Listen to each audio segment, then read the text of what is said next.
Hi hello ನಮಸ್ಕಾರ ಆತ್ಮೀಯ ಸ್ಪರ್ಧಾರ್ಥಿಗಳಿಗೆ ಸ್ವಾಗತ ಸುಸ್ವಾಗತ. ನೀವೇನಾದ್ರೂ ನನ್ನ ಚಾನಲ್ಗೆ ಹೊಸಬರಾಗಿದ್ರೆ ಈಗಲೇ ಸಬ್ಸ್ಕ್ರೈಬ್ ಆಗಿ ಅಂತ ಹೇಳ್ತಾ ನನ್ನ ತರಗತಿಯನ್ನ ಶುರು ಮಾಡ್ತಾ ಇದ್ದೀನಿ. ನೋಡಿ, ಇವತ್ತಿನ ತರಗತಿ ಏನು ಅಂತಂದ್ರೆ ಮಾನವನ ಅಸ್ಥಿ ಪಂಜರ ಅಂದ್ರೆ ಹ್ಯೂಮನ್ ಸ್ಕೆಲಿಟನ್ ಸಿಸ್ಟಮ್ ಅಂತ. ಈ ಹ್ಯೂಮನ್ ಸ್ಕೆಲಿಟನ್ ಸಿಸ್ಟಮ್ ಬಗ್ಗೆ ಆಲ್ಮೋಸ್ಟ್ ಎಲ್ಲಾ ಎಕ್ಸಾಮ್ ಅಲ್ಲೂ ಕೂಡ ಏನ್ ಮಾಡ್ತಾ ಇರ್ತಾರೆ ಅಂತಂದ್ರೆ 1 ಮಾರ್ಕ್ಸ್ 2 ಮಾರ್ಕ್ಸಿಗಾರು ಕೇಳ್ತಾ ಇರ್ತಾರೆ.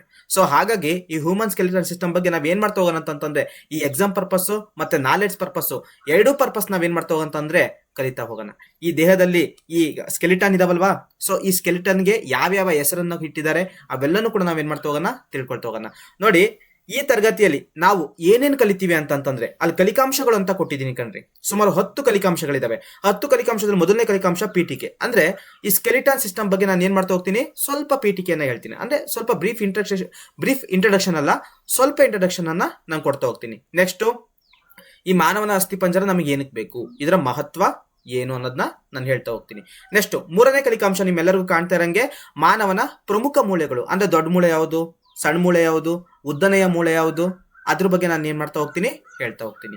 ನೆಕ್ಸ್ಟ್, 4ನೇ ಕಲಿಕಾಂಶ ನೋಡಿ, ನಿಮ್ಮೆಲ್ಲರಿಗೂ ಕಾಣ್ತಾ ಇದೆ 4ನೇ ಕಲಿಕಾಂಶ ಕಶೇರು ಮಣಿಸ್ತಂಭ ಅಂತ. ಏನು ಕಶೇರು ಮಣಿಸ್ತಂಭ ಅಂದ್ರೆ ಬೆನ್ನೆಲುಬಿನ ಬಗ್ಗೆ, ಅಂದ್ರೆ ಬೆನ್ನು ಮೂಳೆ ಆಯ್ತಲ್ಲ. ಸೊ ಆ ಕಶೇರು ಮಣಿಸ್ತಂಭದ ಬಗ್ಗೆ ನಾನು ಹೇಳ್ತಾ ಹೋಗ್ತೀನಿ. ಅದೆಲ್ಲ ಡಿವೈಡ್ ಮಾಡ್ತಾ ಹೋಗ್ತೀವಿ. ಆ ಡಿವೈಡ್ ಚಿತ್ರ ಸಮೇತ ಏನ್ ಮಾಡ್ತಾ ಹೋಗ್ತೀನಿ, ನಾನು ವಿವರಣೆಯನ್ನ ಕೊಡ್ತಾ ಹೋಗ್ತೀನಿ. ಪ್ರತಿಯೊಂದಕ್ಕೂ ಕೂಡ ನಾನು ಚಿತ್ರವನ್ನ ಕೊಟ್ಟಿದ್ದೀನಿ ಕಣ್ರಿ, ಈಸಿಯಾಗಿ ಅರ್ಥ ಆಗ್ಲಿ ಅನ್ನೋಕ್ಕೋಸ್ಕರ. ಓಕೆನಾ? ನೆಕ್ಸ್ಟ್ ಬರೋಣ, ಮಾನವನ ತಲೆಬುಡೆ ಹ್ಯೂಮನ್ ಸ್ಕಲ್ ಬಗ್ಗೆ ನಾವೇನ್ ಮಾಡ್ತಾ ಹೋಗೋಣ ತಿಳ್ಕೊಳ್ತಾ ಹೋಗೋಣ. ನೆಕ್ಸ್ಟ್, ಮೂಳೆಗೆ ಸಂಬಂಧಿಸಿದಂತಹ ರೋಗಗಳ ಬಗ್ಗೆ ತಿಳ್ಕೊಳ್ತಾ ಹೋಗೋಣ. ಅಂದ್ರೆ ವಿಟಮಿನ್ ಡಿ ಕೊರತೆಯಿಂದ ಬರುವಂತ ಕಾಯಿಲೆ ಏನು, ರಿಕೆಟ್ಸ್ ಅಲ್ವಾ. ಅಂತ ರೋಗಗಳ ಬಗ್ಗೆ ಇನ್ನೂ 2 ರೋಗಗಳಿದಾವೆ, ಅದ್ರ ಬಗ್ಗೆನೂ ಕೂಡ ನಾವು ತಿಳ್ಕೊಳ್ತಾ ಹೋಗೋಣ. ನೆಕ್ಸ್ಟ್, ಕೀಲುಗಳು ಜಾಯಿಂಟ್ಸ್ ಅಂಡ್ ಅದರ ಟೈಪ್ಸ್ ಅಂಡ್ ಎಕ್ಸಾಂಪಲ್ಸ್, ಅದ್ರ ಬಗ್ಗೆ ನಾವು ತಿಳ್ಕೊಳ್ತಾ ಹೋಗೋಣ. ನೆಕ್ಸ್ಟ್, ಮಾನವನ ದೇಹದಲ್ಲಿರುವ ಕೆಲವು ಮೂಳೆಗಳು, ಅದರ ಹೆಸರುಗಳ ಬಗ್ಗೆ ನಾವೇನ್ ಮಾಡ್ತಾ ಹೋಗೋಣ ತಿಳ್ಕೊಳ್ತಾ ಹೋಗೋಣ. ಅದರ ಹೆಸರುಗಳು ಮತ್ತೆ ಮಾನವನ ದೇಹದಲ್ಲಿ ಆ ಮೂಳೆಗಳು ಎಷ್ಟಿದಾವೆ ಅಂತ. ಫಾರ್ ಎಕ್ಸಾಂಪಲ್, ಈಗ ರಿಸ್ಟ್ ಇದೆಯಲ್ಲ, ಈ ರಿಸ್ಟ್ ಜಾಗಕ್ಕೆ ಏನಂತ ಕರೀತಾರೆ, ಸೊ ಈ ಜಾಗಕ್ಕೆ ಏನಂತ ಕರೀತಾರೆ, ಅಥವಾ ಈ ಬೆರಳಿನ ಜಾಗಕ್ಕೆ ನಾವೇನಂತ ಕರಿತೀವಿ. ಓಕೆ, ಈ ಕುತ್ತಿಗೆ ಜಾಗಕ್ಕೆ ನಾವೇನಂತ ಕರಿತೀವಿ. ಓಕೆನಾ? ಇನ್ನು ತಲೆಬುಡೆ ಜಾಗಕ್ಕೆ ನಾವೇನಂತ ಕರಿತೀವಿ. ಸೊ ಅಲ್ಲಿ ಯಾವ್ಯಾವ ಮೂಳೆಗಳು ಬರ್ತವೆ ಅವೆಲ್ಲದ್ರ ಬಗ್ಗೆ ನಾವೇನ್ ಮಾಡ್ತಾ ಹೋಗೋಣ ತಿಳ್ಕೊಳ್ತಾ ಹೋಗೋಣ. ಅಂದ್ರೆ ಹೆಸರು ತುಂಬಾ ಮುಖ್ಯ ಕಣ್ರಿ. ಜೊತೆಗೆ ಆ ಜಾಗದಲ್ಲಿ ಯಾವ್ಯಾವ ಮೂಳೆಗಳು ಬರ್ತವೆ ಮತ್ತು ಎಷ್ಟು ಮೂಳೆಗಳು ಬರ್ತವೆ ಅನ್ನೋದು ಕೂಡ ತುಂಬಾ ಮುಖ್ಯ ಆಗ್ತದೆ. ನೆಕ್ಸ್ಟ್ ಬರೋಣ, 9ನೇ ಕಲಿಕಾಂಶ ಏನೈತೆ, ಪ್ಯಾರಾಥಾರ್ಮೋನ್. ಸೊ ಇಲ್ಲಿ ಹಾರ್ಮೋನ್ಸ್ಗಳು ಕೂಡ ಬರ್ತಾ ಇದೆಯಲ್ಲ ಇಲ್ಲಿ ಮಾನವನ ಅಸ್ಥಿ ಪಂಜರ ಅಂತಂದ್ರೆ, ಈ ಪ್ಯಾರಾಥಾರ್ಮೋನ್ ಏನಕ್ಕೆ ಬಂತು ಅನ್ನೋದನ್ನು ಕೂಡ ನಾವೇನ್ ಮಾಡ್ತಾ ಹೋಗೋಣ ತಿಳ್ಕೊಳ್ತಾ ಹೋಗೋಣ. ನೆಕ್ಸ್ಟ್, 10ನೇ ಕಲಿಕಾಂಶ ಏನು, ಬೆನ್ನೆಲುಬು ಇಲ್ಲದೆ ಇರುವಂತಹ ಪ್ರಾಣಿಗಳು ಅಂದ್ರೆ ಅಕಶೇರುಕ ಪ್ರಾಣಿಗಳು. ಈ ಪ್ರಾಣಿಗಳಲ್ಲಿ ವರ್ಟಿಬ್ರೇಟ್ಸ್ ಅಂಡ್ ಇನ್ವರ್ಟಿಬ್ರೇಟ್ಸ್ ಅಂತ ನಾವು ಡಿವೈಡ್ ಮಾಡ್ತೀವಲ್ವಾ. ಈಗ ಮಾನವ ವರ್ಟಿಬ್ರೇಟ್ಸ್ ಅಲ್ವಾ, ಬೆನ್ನೆಲುಬು ಇರುವಂತ ಮೂಳೆ ಅಲ್ವಾ. ಸೊ ಅದೇ ತರ ಬೆನ್ನೆಲುಬು ಇಲ್ಲದೆ ಇರುವಂತ ಮೂಳೆಗಳಿಗೆ ನಾವೇನಂತ ಕರಿತಿದೀವಿ, ಅಕಶೇರುಕಗಳಂತ ಕರಿತಿದೀವಿ, ಅಥವಾ ಇಂಗ್ಲಿಷ್ ಅಲ್ಲಿ ನಾವು ಇನ್ವರ್ಟಿಬ್ರೇಟ್ಸ್ ಅಂತ ಕರಿತೀವಿ. ಸೊ ಅದರಲ್ಲಿ ಯಾವ್ಯಾವ ಪ್ರಾಣಿಗಳು ಬರ್ತವೆ ಅನ್ನೋದು ಕೂಡ ನಾವೇನ್ ಮಾಡ್ತಾ ಹೋಗೋಣ ತಿಳ್ಕೊಳ್ತಾ ಹೋಗೋಣ. ಅದರಲ್ಲಿ ಈಗ ಮೊದಲನೇ ಕಲಿಕಾಂಶ ಏನು, ಪೀಠಿಕೆ. ಬನ್ನಿ ಪೀಠಿಕೆ ಏನಿದೆ ಅಂತ ತಿಳ್ಕೊಳ್ಳೋಣ. ಎಸ್, ಪೀಠಿಕೆಗೆ ಬಂದು ಅಲ್ಲಿ ನೋಡಿ, ಮೊದಲನೇದು ಏನಿದೆ, ಆಸ್ಟಿಯೋಲಜಿ ಅಂತ ಇದೆ. ಏನಿದೆ, ಆಸ್ಟಿಯೋಲಜಿ. ಏನು ಆಸ್ಟಿಯಾಲಜಿ ಅಂತಂದ್ರೆ ಮೂಳೆಗಳ ಬಗ್ಗೆ ವೈಜ್ಞಾನಿಕವಾಗಿ ಅಧ್ಯಯನ ಮಾಡುವಂತಹ ಶಾಸ್ತ್ರಕ್ಕೆ ನಾವೇನಂತ ಕರಿತೀವಿ, ಆಸ್ಟಿಯೋಲಜಿ ಅಂತ ಕರಿತೀವಿ. ವೆರಿ ವೆರಿ ಇಂಪಾರ್ಟೆಂಟ್ ಕಣ್ರಿ. ನೋಡಿ, ಮೂಳೆಗಳ ಬಗ್ಗೆ ಅಧ್ಯಯನ ಮಾಡುವಂತಹ ಶಾಸ್ತ್ರಕ್ಕೆ ನಾವು ಆಸ್ಟಿಯಾಲಜಿ ಅಂತ ಕರಿತೀವಿ. ನಾನು ನಿಮ್ಗೊಂದು ಪ್ರಶ್ನೆ ಕೇಳ್ತೀನಿ, ಅದನ್ನ ಕಮೆಂಟ್ ಮೂಲಕ ನೀವು ತಿಳಿಸ್ಬೇಕು. ಆರ್ನಿಥಾಲಜಿ ಎಂದರೇನು, ಆರ್ನಿಥಾಲಜಿ ಎಂದರೇನು, ಇದನ್ನ ನೀವೇನ್ ಮಾಡ್ಬೇಕು ಕಮೆಂಟ್ ಮೂಲಕ ತಿಳಿಸಿ. ಈಗ ಆಸ್ಟಿಯಾಲಜಿ ಅಂದ್ರೆ ಗೊತ್ತಾಯ್ತಲ್ವಾ, ಅಲ್ಲಿ ಏನ್ ಕಾಣ್ತಿದೆ, ಹ್ಯೂಮನ್ ಸ್ಕೆಲಿಟನ್ ಸಿಸ್ಟಮ್ ಈ ಜಾಗದಲ್ಲಿ ಕಾಣ್ತಿದೆಯಲ್ವಾ. ಸೊ ಈ ಎಲ್ಲಾ ಮೂಳೆಗಳ ಬಗ್ಗೆ ನಾವೇನ್ ಮಾಡ್ತಾ ಹೋಗೋಣ ಅಧ್ಯಯನ ಮಾಡ್ತಾ ಹೋಗೋಣ. ಈ ಹ್ಯೂಮನ್ ಸ್ಕೆಲಿಟನ್ ಸಿಸ್ಟಮ್ ಬಗ್ಗೆ ಅಥವಾ ಮೂಳೆಗಳ ಬಗ್ಗೆ ಒಂದು ವೈಜ್ಞಾನಿಕವಾಗಿ ಅಧ್ಯಯನ ಮಾಡುವಂತ ಶಾಸ್ತ್ರಕ್ಕೆ ನಾವೇನಂತ ಕರಿತಿದೀವಿ ಅಂತಂದ್ರೆ ಆಸ್ಟಿಯಾಲಜಿ ಅಂತ ಕರಿತಿದೀವಿ. ಹಾಗಾದ್ರೆ ಇನ್ನು ನೆಕ್ಸ್ಟ್ ಬರೋಣ, ಮೂಳೆಗಳು ಯಾವುದರಿಂದ ಮಾಡಲ್ಪಟ್ಟಿದೆ. ಈ ಮಾನವನ ಮೂಳೆ ಅಂತಲ್ಲ ಕಣ್ರಿ, ನಾಯಿ ಮೂಳೆ ಆಗಿರ್ಬೋದು, ಹಂದಿ ಮೂಳೆ ಆಗಿರ್ಬೋದು, ಕೋಳಿ ಮೂಳೆ ಆಗಿರ್ಬೋದು, ಇತರೆ ಜೀವಿಗಳ ಮೂಳೆಗಳಾಗಿರ್ಬೋದು, ಇತರೆ ಜೀವಿಗಳ ಮೂಳೆಗಳು ಯಾವುದರಿಂದ ಮಾಡಲ್ಪಟ್ಟಿದೆ ಅಂತ ಕೇಳ್ತಿದ್ದಾರೆ. ನಾವು ಯಾವುದರಿಂದ ಮಾಡಲ್ಪಟ್ಟಿದೆ ಅಂತ ಹೇಳ್ಬೇಕು, ಕ್ಯಾಲ್ಸಿಯಂ ಮತ್ತು ರಂಜಕದಿಂದ ಮಾಡಲ್ಪಟ್ಟಿದೆ ಅಂತ ಹೇಳ್ಬೇಕು. ಹೌದಲ್ವಾ? ಈಗ ನಮ್ಮ ದೇಹಕ್ಕೆ ಒಂದು ಆಕಾರ ಇದೆ ಅಂತಂತಂದ್ರೆ ಅದು ಮೂಳೆಗಳಿಂದನೇ. ಸೊ ಹಾಗಾಗಿ ಆ ಮೂಳೆ ಯಾವುದರಿಂದ ಮಾಡಲ್ಪಟ್ಟಿದೆ ಅನ್ನೋದನ್ನ ನಾವು ತಿಳ್ಕೊಬೇಕಾಗಿರ್ತದೆ. ಕ್ಯಾಲ್ಸಿಯಂ ಮತ್ತು ರಂಜಕ, ಅಥವಾ ನಾವು ಪಾಸ್ಪೇಟ್ ಅಂತಾನು ಕೂಡ ಕರಿತೀವಿ. ಈ ರಂಜಕ ಇದೆಯಲ್ಲ, ಈ ರಂಜಕ ನೀವು ಬರ್ಕೊಳ್ಳಿ, ಪಾಸ್ಪೇಟ್ ಅಂತಾನು ಕೂಡ ನಾವು ಸಾಮಾನ್ಯವಾಗಿ ಕರಿತೀವಿ. ಪಾಸ್ಪೇಟ್ ಇಂದನೂ ಕೂಡ ಆಗಿದೆ. ನೆಕ್ಸ್ಟ್ ಬರೋಣ, 2 ಪ್ರಮುಖ ಅಸ್ಥಿ ಪಂಜರವನ್ನು ಹೆಸರಿಸಿ ಅಂತ ಕೇಳ್ತಿದ್ದಾರೆ. ಎರಡು ಪ್ರಮುಖ ಅಸ್ಥಿಪಂಜರ ಅಂತಂದ್ರೆ ಈಗ ಹ್ಯೂಮನ್ ಸ್ಕೆಲಿಟನ್ ಸಿಸ್ಟಮ್ ನೀವು ಆ ಜಾಗದಲ್ಲಿ ನೋಡ್ತಾ ಇದ್ದೀರಾ. ಅದನ್ನ ನಾವ್ ಏನ್ ಮಾಡ್ತಾ ಹೋಗ್ತೀವಿ ಅಂತಂದ್ರೆ ಎರಡಾಗಿ ಡಿವೈಡ್ ಮಾಡ್ತಾ ಹೋಗ್ತೀವಿ. ಎರಡು ಭಾಗಗಳಾಗಿ ನಾವೇನ್ ಮಾಡ್ತೀವಿ, ಡಿವೈಡ್ ಮಾಡ್ತಾ ಹೋಗ್ತೀವಿ. ಸೊ ಆ ಎರಡು ಭಾಗಗಳೊಂದಿಗೆ ನಾವೇನಂತ ಕರಿತೀವಿ ಅಂತಂದ್ರೆ ಒಂದು ಆಕ್ಸಿಯಲ್ ಸ್ಕೆಲಿಟನ್ ಸಿಸ್ಟಮ್ ಅಂತ ಕರೆದ್ರೆ ಇನ್ನೊಂದು ಅಪೆಂಡಿಕ್ಯುಲರ್ ಸ್ಕೆಲಿಟನ್ ಸಿಸ್ಟಮ್ ಅಂತ ಕರಿತೀವಿ. ಈಗ ಆಕ್ಸಿಯಲ್ ಮತ್ತೆ ಅಪೆಂಡಿಕ್ಯುಲರ್ ಅಂತಂದ್ರೆ ಏನು ಅಂತ ಸ್ವಲ್ಪ ಡೌಟ್ ಬರ್ತಿದೆ. ಸೊ ಅದಕ್ಕೋಸ್ಕರ ನಾನು ಏನ್ ಮಾಡಿದೀನಿ ಅಂತಂದ್ರೆ ನೆಕ್ಸ್ಟ್ ಸ್ಲೈಡ್ ಅಲ್ಲಿ ಆ ಚಿತ್ರವನ್ನ ನಾನು ಕೊಟ್ಟಿದ್ದೀನಿ. ಆಕ್ಸಿಯಲ್ ಸ್ಕೆಲಿಟನ್ ಸಿಸ್ಟಮ್ ಅಂದ್ರೆ ಏನು ಮತ್ತೆ ಅಪೆಂಡಿಕ್ಯುಲರ್ ಸ್ಕೆಲಿಟನ್ ಸಿಸ್ಟಮ್ ಯಾವುದು ಅಂತ ನಾನು ಚಿತ್ರದ ಮೂಲಕ ನಾನು ನಿಮ್ಗೆ ತೋರಿಸ್ತೀನಿ. ನೋಡಿ, ನೆಕ್ಸ್ಟ್ ಒಟ್ಟು ಮೂಳೆಗಳ ಸಂಖ್ಯೆ ಅಂತ ಕೇಳ್ತಿದ್ದಾರೆ. ಎಷ್ಟು ಒಟ್ಟು ಮೂಳೆಗಳ ಸಂಖ್ಯೆ? ವಯಸ್ಕ ಮಾನವನ ಮೂಳೆಗಳ ಸಂಖ್ಯೆ ಏನಾದ್ರು ಕೇಳಿದ್ರೆ 206 ಅಂತ ಹೇಳ್ಬೇಕು. ಬಟ್ ಮಗುವಿನಲ್ಲಿ ಮೂಳೆಗಳ ಸಂಖ್ಯೆ ಏನಾದ್ರು ಕೇಳಿದ್ರೆ 270ರಿಂದ 300 ಮೂಳೆಗಳು ಅಂತ ಹೇಳ್ಬೇಕು. ಯಾಕಂತಂದ್ರೆ ಅವಾಗ ಏನಾಗ್ತಾ ಇರ್ತದೆ, ಮಗುವಿನಲ್ಲಿ ಮೂಳೆಗಳು ಜಾಸ್ತಿ ಇರ್ತದೆ. ಅವಾಗ ಏನಾಗ್ತಾ ಇರ್ತದೆ, ಜಾಯ್ನ್ ಆಗ್ತಾ ಇರ್ತದೆ ಮೂಳೆಗಳು. ಅವಾಗ ಇನ್ನು ಬಲಿಷ್ಠ ಆಗಿರೋದಿಲ್ಲ, ಪಕ್ವತೆಯನ್ನ ಹೊಂದಿರೋದಿಲ್ಲ. ಸೊ ಹಾಗಾಗಿ ಮಗುವಿನಲ್ಲಿ ಮೂಳೆಗಳ ಸಂಖ್ಯೆ ಏನಾಗಿರ್ತದೆ, ಜಾಸ್ತಿ ಇರ್ತದೆ. ವಯಸ್ಕ ಮಾನವರಲ್ಲಿ ಏನಿರ್ತದೆ, ಸ್ವಲ್ಪ ಕಡಿಮೆ ಇರ್ತದೆ. ವಯಸ್ಕ ಮಾನವರಲ್ಲಿ 206 ಇದ್ರೆ ಮಕ್ಕಳಲ್ಲಿ ಎಷ್ಟಿರ್ತದೆ, 300 ಇರ್ತದೆ, ಅಥವಾ 270ರಿಂದ 300 ಇರ್ತದೆ. ಇಷ್ಟನ್ನ ನೀವು ತಿಳ್ಕೊಂಡಿರ್ಬೇಕು. ಈಗ ನೆಕ್ಸ್ಟ್ ಸ್ಲೈಡ್ಗೆ ಹೋಗೋಣ. ನೆಕ್ಸ್ಟ್ ಸ್ಲೈಡ್ ಅಲ್ಲಿ ಏನು ಅಂತ ಹೇಳ್ತೀನಿ ಅಂದ್ರೆ, ಈಗ ಇಲ್ಲಿ ಏನ್ ನೋಡ್ತಾ ಇದ್ರೆ ಮಾನವನ ಅಸ್ಥಿಪಂಜರವನ್ನ ಈ ಜಾಗದಲ್ಲಿ ಏನ್ ನೋಡ್ತಾ ಇದ್ರೆ ಮಾನವನ ಅಸ್ಥಿಪಂಜರ. ಸೊ ಇದನ್ನ ನಾವೇನ್ ಮಾಡ್ತಿದೀವಿ ಅಂತಂದ್ರೆ ಎರಡು ವಿಧವಾಗಿ ವಿಂಗಡಣೆ ಮಾಡ್ತಾ ಇದೀವಿ. ಒಂದು ಆಕ್ಸಿಯಲ್ ಸ್ಕೆಲಿಟನ್ ಸಿಸ್ಟಮ್, ಇನ್ನೊಂದು ಯಾವುದು ಅಪೆಂಡಿಕ್ಯುಲರ್ ಸ್ಕೆಲಿಟನ್ ಸಿಸ್ಟಮ್. ಹಾಗಾದ್ರೆ ಈ ಆಕ್ಸಿಯಲ್ ಸ್ಕೆಲಿಟನ್ ಸಿಸ್ಟಮ್ ಯಾವುದು ನೋಡೋಣ ಬನ್ನಿ. ಎಸ್, ಈಗ ಈ ಸ್ಟಡಿ ಬಂದು ಈ ಆಕ್ಸಿಯಲ್ ಸ್ಕೆಲಿಟನ್ ಸಿಸ್ಟಮ್ ಅಂತಂದ್ರೆ ನೋಡಿ ಮಕ್ಕಳ, ಇಲ್ಲಿ ಏನಿದೆ ಅಂತಂದ್ರೆ ಇಲ್ಲಿ ರೆಡ್ ಕಲರ್ ಕಾಣ್ತಾ ಐತಲ್ವಾ, ರೆಡ್ ಮತ್ತೆ ಪಿಂಕ್ ಕಲರ್ ಕಾಣ್ತಾ ಐತಲ್ವಾ, ಇದೇ ಆಕ್ಸಿಯಲ್ ಸ್ಕೆಲಿಟನ್ ಸಿಸ್ಟಮ್. ಈ ಆಕ್ಸಿಯಲ್ ಸ್ಕೆಲಿಟನ್ ಸಿಸ್ಟಮ್ ಅನ್ನ ನಾನು ಈ ಕಡೆಗೆ ಚಿತ್ರವನ್ನ ಹಾಕಿದ್ದೀನಿ ನೋಡಿ. ಸೊ ಈ ಪಾರ್ಟಿಗೆ ನಾವೇನಂತ ಕರಿತೀವಿ ಅಂತಂದ್ರೆ axial skeleton system. What is ಏನು axial skeleton system? Very very important ಕಣ್ರಿ, ಆಕ್ಸಿಯಲ್ ಸ್ಕೆಲಿಟನ್ ಸಿಸ್ಟಮ್. ನೋಡಿ, ಆಕ್ಸಿಯಲ್ ಸ್ಕೆಲಿಟನ್ ಸಿಸ್ಟಮ್ ಅಲ್ಲಿ ಯಾವುದೇ ಕಾರಣಕ್ಕೂ ತೊಡೆಯ ಮೂಳೆಗಳು ಬರಲ್ಲ, ನೀ ಮೂಳೆಗಳು ಬರಲ್ಲ, ಕೈ ಕಾಲು ಮೂಳೆಗಳು ಬರಲ್ಲ. ಅದು ನೆನ್ಪಿಟ್ಕೊಂಡಿರಿ. ಕೈ ಕಾಲುಗಳು ಮೂಳೆ ಇರದಿರುವಂತಹ ಒಂದು ಸ್ಕೆಲಿಟನ್ ಸಿಸ್ಟಮ್ ಯಾವ್ದು ಅಂತ ಕೇಳಿದ್ರೆ ಆಕ್ಸಿಯಲ್ ಸ್ಕೆಲಿಟನ್ ಸಿಸ್ಟಮ್ ಅಂತ ಹೇಳ್ಬೇಕಾಗಿರ್ತದ ನಾವು. ನೆಕ್ಸ್ಟ್ ಬರೋಣ, ಇನ್ನೊಂದು ಯಾವ್ದು ಅಂತ ಹೇಳಿದೆ, ಅಪೆಂಡಿಕ್ಯುಲರ್ ಸ್ಕೆಲಿಟನ್ ಸಿಸ್ಟಮ್ ಅಂತ ಹೇಳಿದೆ. ಅಪೆಂಡಿಕ್ಯುಲರ್ ಸ್ಕೆಲಿಟನ್ ಸಿಸ್ಟಮ್ ಎಲ್ಲೈತೆ, ಇಲ್ಲಿ ನೋಡಿದ್ರಲ್ಲ ಪಿಂಕ್ ಕಲರ್ ಮತ್ತೆ ಈ ಪಿಂಕ್ ಮತ್ತೆ ರೆಡ್ ಕಲರ್ ನಿಮ್ಗೆ ಕಾಣ್ತಾ ಇದೆಯಲ್ಲ.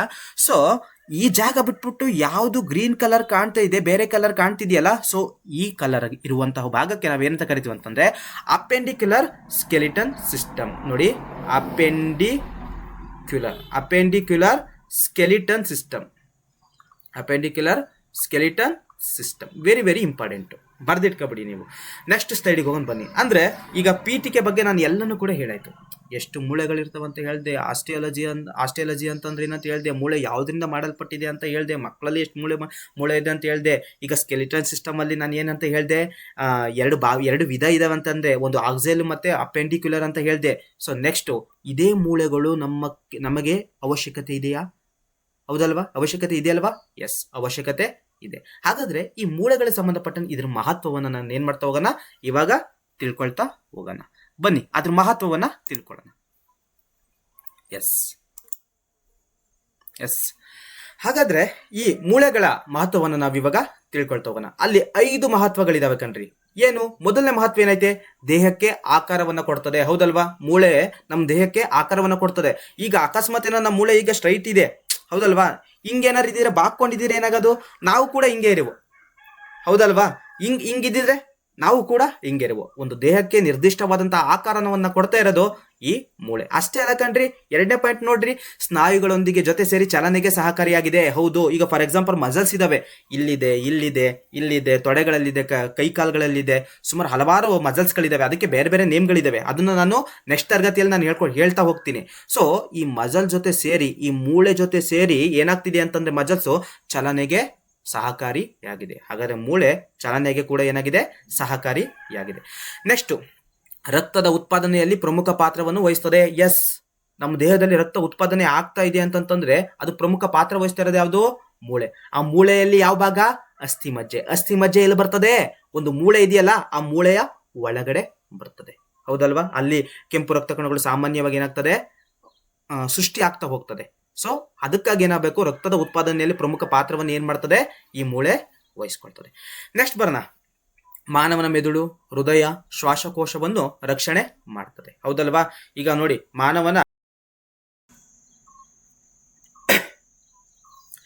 ಮಾನವನ ಮೆದುಳು ಅಂತ ಇದೆ. ನಮಗೆ ಏನ್ ಅನ್ಸ್ತದೆ ಅಂತಂದ್ರೆ, ಈ ತಲೆ ನೋಡಿದ ತಕ್ಷಣ ನಿಜವಾಗ್ಲೂ ಈ ಜಾಗದಲ್ಲಿ ಮೂಳೆ ಇಲ್ಲ, ಬರೀ ಬ್ರೈನ್ ಮೆದುಳು ಮಾತ್ರ ಇದೆ ಅಂತ ಅನ್ಕೋತೀವಿ. ನೋ, ಯಾವುದೇ ಕಾರಣಕ್ಕೂ ಹಂಗೆ ತಿಳ್ಕೊಳ್ಳೇಬಾರ್ದು. ಹಲವಾರು ಮೂಳೆಗಳು ಬರ್ತದೆ. ಆ ಸ್ಕಲ್ಲನ್ನ ತೋರಿಸ್ತೀನಿ ನಿಮಗೆ, ಮಾನವನ ತಲೆಬುರುಡೆಯನ್ನು ತೋರಿಸ್ತೀನಿ, ಹಲವಾರು ಮೂಳೆಗಳು ಬರ್ತದೆ, ಅದಕ್ಕೆ ಹೆಸರಿದೆ. ಆ ಹೆಸರು ಕೂಡ ನಾನು ನಿಮಗೆ ಹೇಳ್ತೀನಿ. ಹೌದಲ್ವಾ? ಈಗ ಇಂತಹ ಮೆದುಳನ್ನ, ಅದ್ರ ಒಳಗಡೆ ಇರುವಂತಹ ಮೆದುಳನ್ನ ಏನ್ ಮಾಡ್ತೈತೆ? ರಕ್ಷಣೆ ಮಾಡ್ತೈತೆ. ಸುಮಾರು 1.5 kg, 1300 1450 ಗ್ರಾಮ್ ಇರ್ತದ ಕಣ್ರಿ ಮೆದುಳು. ಸೊ ಇದನ್ನ ರಕ್ಷಣೆ ಮಾಡ್ತಿರೋದು ಯಾವುದು ಅಂತಂತಂದ್ರೆ ನಮ್ಮ ಮೂಳೆ. ಬೇಕೇ ಬೇಕು. ಅಷ್ಟೇ ಅಲ್ಲ, ಹೃದಯ ಈ ಜಾಗದಲ್ಲಿ ಇದೆ ಅಂತಂತಂದ್ರೆ ಅದ್ರ ಹೊರ್ಗಡೆ ಏನಿದೆ? ಪಕ್ಕೆಲುಬುಗಳಿದಾವೆ. ಸೊ ಪಕ್ಕೆಲುಬುಗಳು ಏನ್ ಮಾಡ್ತೈತೆ? ಹೃದಯವನ್ನ ರಕ್ಷಣೆಯನ್ನ ಮಾಡ್ತಾ ಇದೆ. ಈ ಮೂಳೆ ಇಲ್ಲ ಅಂತಂದ್ರೆ ಹೃದಯಕ್ಕೆ ಎಷ್ಟು ಎಫೆಕ್ಟ್ ಆಗೋದಲ್ವಾ? ಎಸ್. ನೆಕ್ಸ್ಟ್ ಬರೋಣ. ಶ್ವಾಸಕೋಶವನ್ನ ರಕ್ಷಣೆ ಮಾಡ್ತಿದೆ. ಹೌದು, ಪಕ್ಕೆಲುಬುಗಳ ಒಳಗಡೆ ಏನಿದೆ? ಲಂಗ್ಸ್ಗಳಿದ್ದಾವೆ, ಶ್ವಾಸಕೋಶಗಳಿದ್ದಾವೆ. ಅದನ್ನ ರಕ್ಷಣೆ ಮಾಡ್ತಿರೋದೇನು? ಮೂಳೆ. ನೆಕ್ಸ್ಟ್ ಐದನೇ ಅಂಶಕ್ಕೆ ಬಂದು ಮಹತ್ವ. 5ನೇ ಅಂಶ ಏನು? ಆಸ್ಟ್ರೋಕ್ಯಾಸಿಲಿನ್ ಎಂಬ ಹಾರ್ಮೋನ್ ಅನ್ನು ಉತ್ಪತ್ತಿ ಮಾಡ್ತೈತೆ. ಎಸ್, ಇಲ್ಲಿ ಕೇಳ್ತಾರೆ, ಇಲ್ಲಿ ಮೂಳೆಯು ಯಾವ ಹಾರ್ಮೋನ್ ಅನ್ನ ಉತ್ಪತ್ತಿ ಮಾಡುತ್ತದೆ ಅಂತ ಕೇಳ್ತಾರೆ. ವೆರಿ ವೆರಿ ಇಂಪಾರ್ಟೆಂಟ್ ಕ್ವಶನ್ ಕಣ್ರಿ. ಮೂಳೆಯು ಉತ್ಪತ್ತಿ ಮಾಡುತ್ತಿರುವಂತಹ ಹಾರ್ಮೋನ್ ಯಾವುದು ಅಂತಂದ್ರೆ ಆಸ್ಟ್ರೋಕ್ಯಾಸಿಲಿನ್. ಆಸ್ಟ್ರೋಕ್ಯಾಸಿಲಿನ್ ಉತ್ಪತ್ತಿ ಮಾಡ್ತೈತೆ. ಇದರಿಂದ ಏನಾದ್ರು ಬೆನಿಫಿಟ್ ಆಯ್ತಾ ಅಥವಾ ಬೆನಿಫಿಟ್ ಇಲ್ವಾ ಅನ್ನೋದನ್ನ ನಾವು ತಿಳ್ಕೊಬೇಕು ಕಣ್ರಿ. ಓಕೆನಾ? ಈ ತರ ನಾವು ತಿಳ್ಕೊಳ್ತಾ ಹೋದ್ರೆ ಏನಾಗ್ತೀವಿ ಅಂತಂದ್ರೆ ಎಕ್ಸಾಮ್ ಅಲ್ಲಿ ನಾವು ಕ್ಲಿಕ್ ಆಗ್ತೀವಿ. ಇಲ್ಲ ಅಂತಂದ್ರೆ ಕ್ಲಿಕ್ ಆಗ ಸಾಧ್ಯ ಇಲ್ಲ. ನಾವು ಅಪ್ಲಿಕೇಶನ್ ಲೆವೆಲ್ ಅಲ್ಲಿ ನಾವ್ ಏನ್ ಮಾಡ್ತಾ ಹೋಗ್ಬೇಕು? ಕಲಿತಾ ಹೋಗ್ಬೇಕು. ಅದರಲ್ಲಿ ಆಸ್ಟ್ರೋಕ್ಯಾಸಿಲಿನ್ ಆಯ್ತಲ್ಲ, ಇದು ಮೂಳೆಯಲ್ಲಿ ಏನಾಗ್ತೈತೆ? ಅಸ್ಥಿ ಮಜ್ಜೆಯಲ್ಲಿ ಏನಾಗ್ತೈತೆ? ಉತ್ಪತ್ತಿ ಆಗ್ತೈತೆ ಈ ಹಾರ್ಮೋನು. ಇದು ಏನಕ್ಕೆ ಬೆನಿಫಿಟ್ ಅಂತಂತಂದ್ರೆ ನೋಡಿ, ಏನಕ್ಕೆ ಬೆನಿಫಿಟ್ ಅಂತಂದ್ರೆ ರಕ್ತದಲ್ಲಿರುವ ಗ್ಲೂಕೋಸ್ ಮಟ್ಟವನ್ನ ಏನ್ ಮಾಡ್ತೈತೆ? ನಿಯಂತ್ರಣ ಮಾಡ್ತೈತೆ. ಅಂದ್ರೆ ಸಕ್ಕರೆಯ ಮಟ್ಟವನ್ನ ಏನ್ ಮಾಡ್ತೈತೆ? ನಿಯಂತ್ರಣ ಮಾಡ್ತೈತೆ. ಅಲ್ಲ ಕಣ್ರಿ, ರಕ್ತದಲ್ಲಿ ಸಕ್ಕರೆ ಮಟ್ಟವನ್ನ ನಿಯಂತ್ರಣ ಮಾಡೋದು ಇನ್ಸುಲಿನ್ ಹಾರ್ಮೋನ್ ತಾನೆ, ಹೌದಲ್ವಾ? ಬಟ್ ಹೌದು, ಇನ್ಸುಲಿನ್ ಹಾರ್ಮೋನ್ನನ್ನೇ ಈಗ ರಕ್ತದಲ್ಲಿರುವ ಒಂದು ಸಕ್ಕರೆ ಮಟ್ಟವನ್ನ ನಿಯಂತ್ರಣ ಮಾಡುವಂಥದ್ದು ಇನ್ಸುಲಿನ್ ಹಾರ್ಮೋನ್ನೇ. ಬಟ್ ಇಲ್ಲಿ ಅರ್ಥ ಮಾಡ್ಕೊಳ್ಳಿ, ಈ ಇನ್ಸುಲಿನ್ ಹಾರ್ಮೋನ್ ಅನ್ನ ಪ್ರೊಡ್ಯೂಸ್ ಮಾಡಕ್ಕೆ ಯಾವ್ದು ಸಹಾಯ ಮಾಡ್ತೈತೆ ಅಂತಂದ್ರೆ ನಮ್ಮ ಮಾನವನ ಅಸ್ಥಿ ಪಂಜರದಲ್ಲಿ, ಅಂದ್ರೆ ಮೂಳೆ ಒಳಗಳಿರುವಂತಹ ಅಸ್ಥಿ ಮಜ್ಜೆಯಲ್ಲಿರುವಂತಹ ಆಸ್ಟ್ರೋಕ್ಯಾಸಿಲಿನ್ ಹಾರ್ಮೋನ್ ಏನ್ ಮಾಡ್ತೈತೆ? ಇನ್ಸುಲಿನ್ ಹಾರ್ಮೋನ್ ಅನ್ನ ಪ್ರೊಡ್ಯೂಸ್ ಮಾಡಕ್ಕೆ ಉತ್ತೇಜನವನ್ನ ನೀಡ್ತೈತೆ. ಹಾಗಾದ್ರೆ ಇನ್ಸುಲಿನ್ ಹಾರ್ಮೋನ್ ಯಾವ ಗ್ರಂಥಿಯಲ್ಲಿ ಉತ್ಪತ್ತಿ ಆಗ್ತದೆ ಅಂತ ಕೇಳ್ತಾರೆ. ಯಾವ ಗ್ರಂಥಿ? ಪ್ಯಾಂಕ್ರಿಯಾಸ್ ಗ್ರಂಥಿಯಲ್ಲಿ ಏನಾಗ್ತೈತಿ? ಇನ್ಸುಲಿನ್ ಹಾರ್ಮೋನ್ ಉತ್ಪತ್ತಿ ಆಗ್ತೈತೆ. ಕನ್ನಡದಲ್ಲಿ ನಾವೇನಂತ ಕರಿತೀವಿ ಅಂತಂತಂದ್ರೆ ಮೆದೋಜಿರಕಾಂಗ ಗ್ರಂಥಿ. ಏನಂತ ಕರಿತೀವಿ? ಮೆದೋಜಿರಕಾಂಗ ಗ್ರಂಥಿ. ಒಂದ್ ಸ್ವಲ್ಪ ಎಲೆ ಆಕಾರದಲ್ಲಿದೆ. ಇಲ್ಲಿ ಸಾಮಾನ್ಯವಾಗಿ ಇಲ್ಲಿ ಏನಿದೆ ಅಂತಂತಂದ್ರೆ ಜಠರ ಇದೆ ಅಲ್ವಾ? ಆ ಜಠರದ ಮೇಲ್ಭಾಗದಲ್ಲಿ ಇದೆ ಕಣ್ರಿ ಮೆದೋಜಿರಕಾಂಗ ಗ್ರಂಥಿ. ಎಲೆಯ ಆಕಾರ ಇದೆ. ಅದು ಇನ್ಸುಲಿನ್ ಏನ್ ಮಾಡ್ತೈತೆ? ಉತ್ಪತ್ತಿ ಮಾಡ್ತೈತೆ. Very very important. ಆ ಇನ್ಸುಲಿನ್ ಹಾರ್ಮೋನ್ ಉತ್ಪತ್ತಿ ಮಾಡೋಕ್ಕೆ ಸಹಾಯ ಮಾಡ್ತಾ ಇರೋದು ಯಾವುದು? ನಮ್ಮ ಮೂಳೆಯ ಆಸ್ಟ್ರೋಕ್ಯಾಸಿಲಿನ್. ಅಷ್ಟೇ ಅಲ್ಲ, ಇದೇ ಆಸ್ಟ್ರೋಕ್ಯಾಸಿಲಿನ್ ಈ ಮಾನವನ ದೇಹದಲ್ಲಿರುವಂತಹ ಕೊಬ್ಬನ್ನು ಕೂಡ ಏನ್ ಮಾಡ್ತೈತೆ? ನಿಯಂತ್ರಣ ಮಾಡ್ತೈತೆ. ಅದನ್ನು ಕೂಡ ನೀವು ನೆನ್ಪಿಟ್ಕೊಂಡಿರಿ. ಒಂದು ಸಕ್ಕರೆ ಮಟ್ಟ ನಿಯಂತ್ರಣ ಮಾಡಿದ್ರೆ ಇನ್ನೊಂದು ಏನ್ ಮಾಡ್ತೈತೆ? ಇದು ಆಸ್ಟ್ರೋಕ್ಯಾಸಿಲಿನ್ ಕೊಬ್ಬನ್ನ ನಿಯಂತ್ರಣ ಮಾಡ್ತೈತೆ. ಹಾಗಾದ್ರೆ ಈಗ ಪೀಠಿಕೆ ಕೂಡ ಮುಗೀತು, ಮಹತ್ವ ಕೂಡ ಮುಗೀತು. ನೋಡಿ, ಕಲಿಕಾಂಶಗಳಲ್ಲಿ ಈಗ ಏನೇನು ಮುಗೀತು ಹೇಳಿ? ಪೀಠಿಕೆ ಮುಗೀತು. ನೆಕ್ಸ್ಟ್ ಯಾವ್ದು ಮುಗೀತು? ಮಹತ್ವ ಮುಗೀತು. ನೆಕ್ಸ್ಟ್ ಮಾನವನ ಪ್ರಮುಖ ಮೂಳೆಗಳ ಬಗ್ಗೆ ನಾವೇನ್ ಮಾಡ್ತಾ ಹೋಗೋಣ? ಇವಾಗ ಸ್ಟಡಿ ಮಾಡ್ತಾ ಹೋಗೋಣ, ಬನ್ನಿ. ಎಸ್, ಇದೇ ಮಾನವನಲ್ಲಿ ಅತ್ಯಂತ ದೊಡ್ಡ ಮೂಳೆ ಅಂತ ಬರ್ತಿದೆ. ಅತ್ಯಂತ ದೊಡ್ಡ ಮೂಳೆ ಯಾವುದು ಮಾನವನಲ್ಲಿ ಕೇಳ್ತಾರೆ? ಯಾವುದು? ಫಿಮರ್. Very very important. ಹಾಗಾದ್ರೆ ಈ ಫಿಮರ್ ಎನ್ನುವ ಮೂಳೆ ಯಾವ ಜಾಗದಲ್ಲಿದೆ ಅಂತ ಕೇಳ್ತಾರೆ. ಯಾವ ಜಾಗದಲ್ಲಿದೆ? ನಮ್ಮ ಥೈಸ್ ಅಂದ್ರೆ ತೊಡೆ ಜಾಗದಲ್ಲಿದೆ ಕಣ್ರಿ ಈ ಫಿಮರ್. ತೊಡೆಯ ಮೂಳೆ ಅತ್ಯಂತ ದೊಡ್ಡ ಮೂಳೆ. ಅಷ್ಟೇ ಅಲ್ಲ, ವಿಜ್ಞಾನಿಗಳಿಂದ ಸಂಶೋಧನೆಗೆ ಒಳಪಟ್ಟಂತಹ ಮೂಳೆ ಯಾವ್ದಾದ್ರು ಕೇಳಿದ್ರೆ ಅದೇ ಫಿಮರ್ ಆಗಿರ್ತದೆ. Very very important. ದೊಡ್ಡ ಮೂಳೆನೂ ಕೂಡ ಹೌದು, ಉದ್ದನೆಯ ಮೂಳೆನೂ ಕೂಡ ಹೌದು. ವಿಜ್ಞಾನಿಗಳಿಂದ ಸಂಶೋಧನೆಗೆ ಒಳಪಟ್ಟಂತಹ ಮೂಳೆ ಯಾವ್ದು ಅಂತ ಕೇಳಿದ್ರೆ ಅದು ಕೂಡ ಫಿಮರೇ. ಇದನ್ನ ನೀವು ನೆನ್ಪಿಟ್ಕೊಂಡಿರ್ಬೇಕು. ನೆಕ್ಸ್ಟ್ ಬರೋಣ, ಅತ್ಯಂತ ಚಿಕ್ಕ ಮೂಳೆ ಯಾವುದು ಅಂತ ಕೇಳಿದರೆ ಇಲ್ಲೇ ಬರ್ದಿದ್ದೀನಿ ಆನ್ಸರು, ಸ್ಟೆಫಿಸ್ ಅಂತ. ಏನು? ಸ್ಟೆಫಿಸ್ ಅಥವಾ ಸ್ಟಿಫಿಸ್ ಅಂತಾನು ಕೂಡ ಕೊಟ್ಟಿರ್ತಾರೆ. ಸ್ಟೆಫಿಸ್ ಆಗಿರ್ಬೋದು ಅಥವಾ ಸ್ಟಿಫಿಸ್ ಅಂತನಾರು ಆಗಿರ್ಬೋದು. ಹಾಗಾದ್ರೆ ಈ ಸ್ಟಿಫಿಸ್ ಅನ್ನೋ ಮೂಳೆ ಯಾವ ಜಾಗದಲ್ಲಿ ಕಂಡು ಬರ್ತದೆ? ಈ ಸ್ಟಿಫಿಸ್ ಅನ್ನೋ ಮೂಳೆ ನಮ್ಮ ಕಿವಿಯಲ್ಲಿ ಕಂಡು ಬರ್ತದೆ. ಹಾಗಾದ್ರೆ ಕಿವಿಯಲ್ಲಿ 3 ಮೂಳೆಗಳು ಸಾಮಾನ್ಯವಾಗಿರ್ತದೆ. ಅದರಲ್ಲಿ ಅತ್ಯಂತ ಚಿಕ್ಕ ಮೂಳೆ ಯಾವುದು ಅಂತಂದ್ರೆ ಸ್ಟಿಫಿಸ್. ಅದನ್ನ ನೀವು ಸ್ಟೆಫಿಸ್ ಅಥವಾ ಸ್ಟಿಫಿಸ್ ನೆನ್ಪಿಟ್ಕೊಂಡಿರಿ. ನೆಕ್ಸ್ಟ್, ರಿಕೆಟ್ಸ್ ರೋಗ ಯಾವುದಕ್ಕೆ ಸಂಬಂಧಿಸಿದೆ ಅಂತ ಕೇಳಿದ್ದಾರೆ. ರಿಕೆಟ್ಸ್ ರೋಗ ಯಾವ್ದಕ್ಕೆ ಸಂಬಂಧಪಟ್ಟಿದೆ ನೋಡಿ, ಮೂಳೆಗೆ ಸಂಬಂಧಪಟ್ಟಿದೆ. ಹೌದಲ್ವಾ? ರಿಕೆಟ್ಸ್ ಸಾಮಾನ್ಯವಾಗಿ ಕಾಲು ಹಿಂಗ್ ಹೊಂದ್ಕೊಂಡಿರ್ತದೆ ಸಾಮಾನ್ಯವಾಗಿ. ಅದು ಮಕ್ಕಳಲ್ಲಿ ಸಾಮಾನ್ಯವಾಗಿ ಏನಾಗ್ತದೆ, ಇದು ಈ ಕೊರತೆ ಕಂಡು ಬರ್ತದೆ. ಮಕ್ಕಳಿಂದನೇ ಕೊರತೆ ಈ ಕೊರತೆ ಕೊಂಡು ಬರ್ತದೆ. ದೊಡ್ಡವರಾದ್ಮೇಲೆ ತೀರಾ ಕಡಿಮೆ, ಮಕ್ಕಳಿದ್ದಾಗಲೇ ಏನಾಗ್ತದೆ ಈ ಕೊರತೆ ಕೊಂಡು ಬರ್ತದೆ, ರಿಕೆಟ್ಸ್ ರೋಗ. ಸೊ ಇದು ಮೂಳೆಗೆ ಸಂಬಂಧಿಸಿದಂತಹ ಕಾಯಿಲೆ. ಯಾವ ವಿಟಮಿನ್ ಕೊರತೆ ಉಂಟಾದರೆ ರಿಕೆಟ್ಸ್ ರೋಗ ಉಂಟಾಗ್ತದೆ ಅಂತ ಕೇಳ್ತಾರೆ. ಯಾವ ವಿಟಮಿನ್? ವಿಟಮಿನ್ ಡಿ ಕಣ್ರಿ. Vitamin D.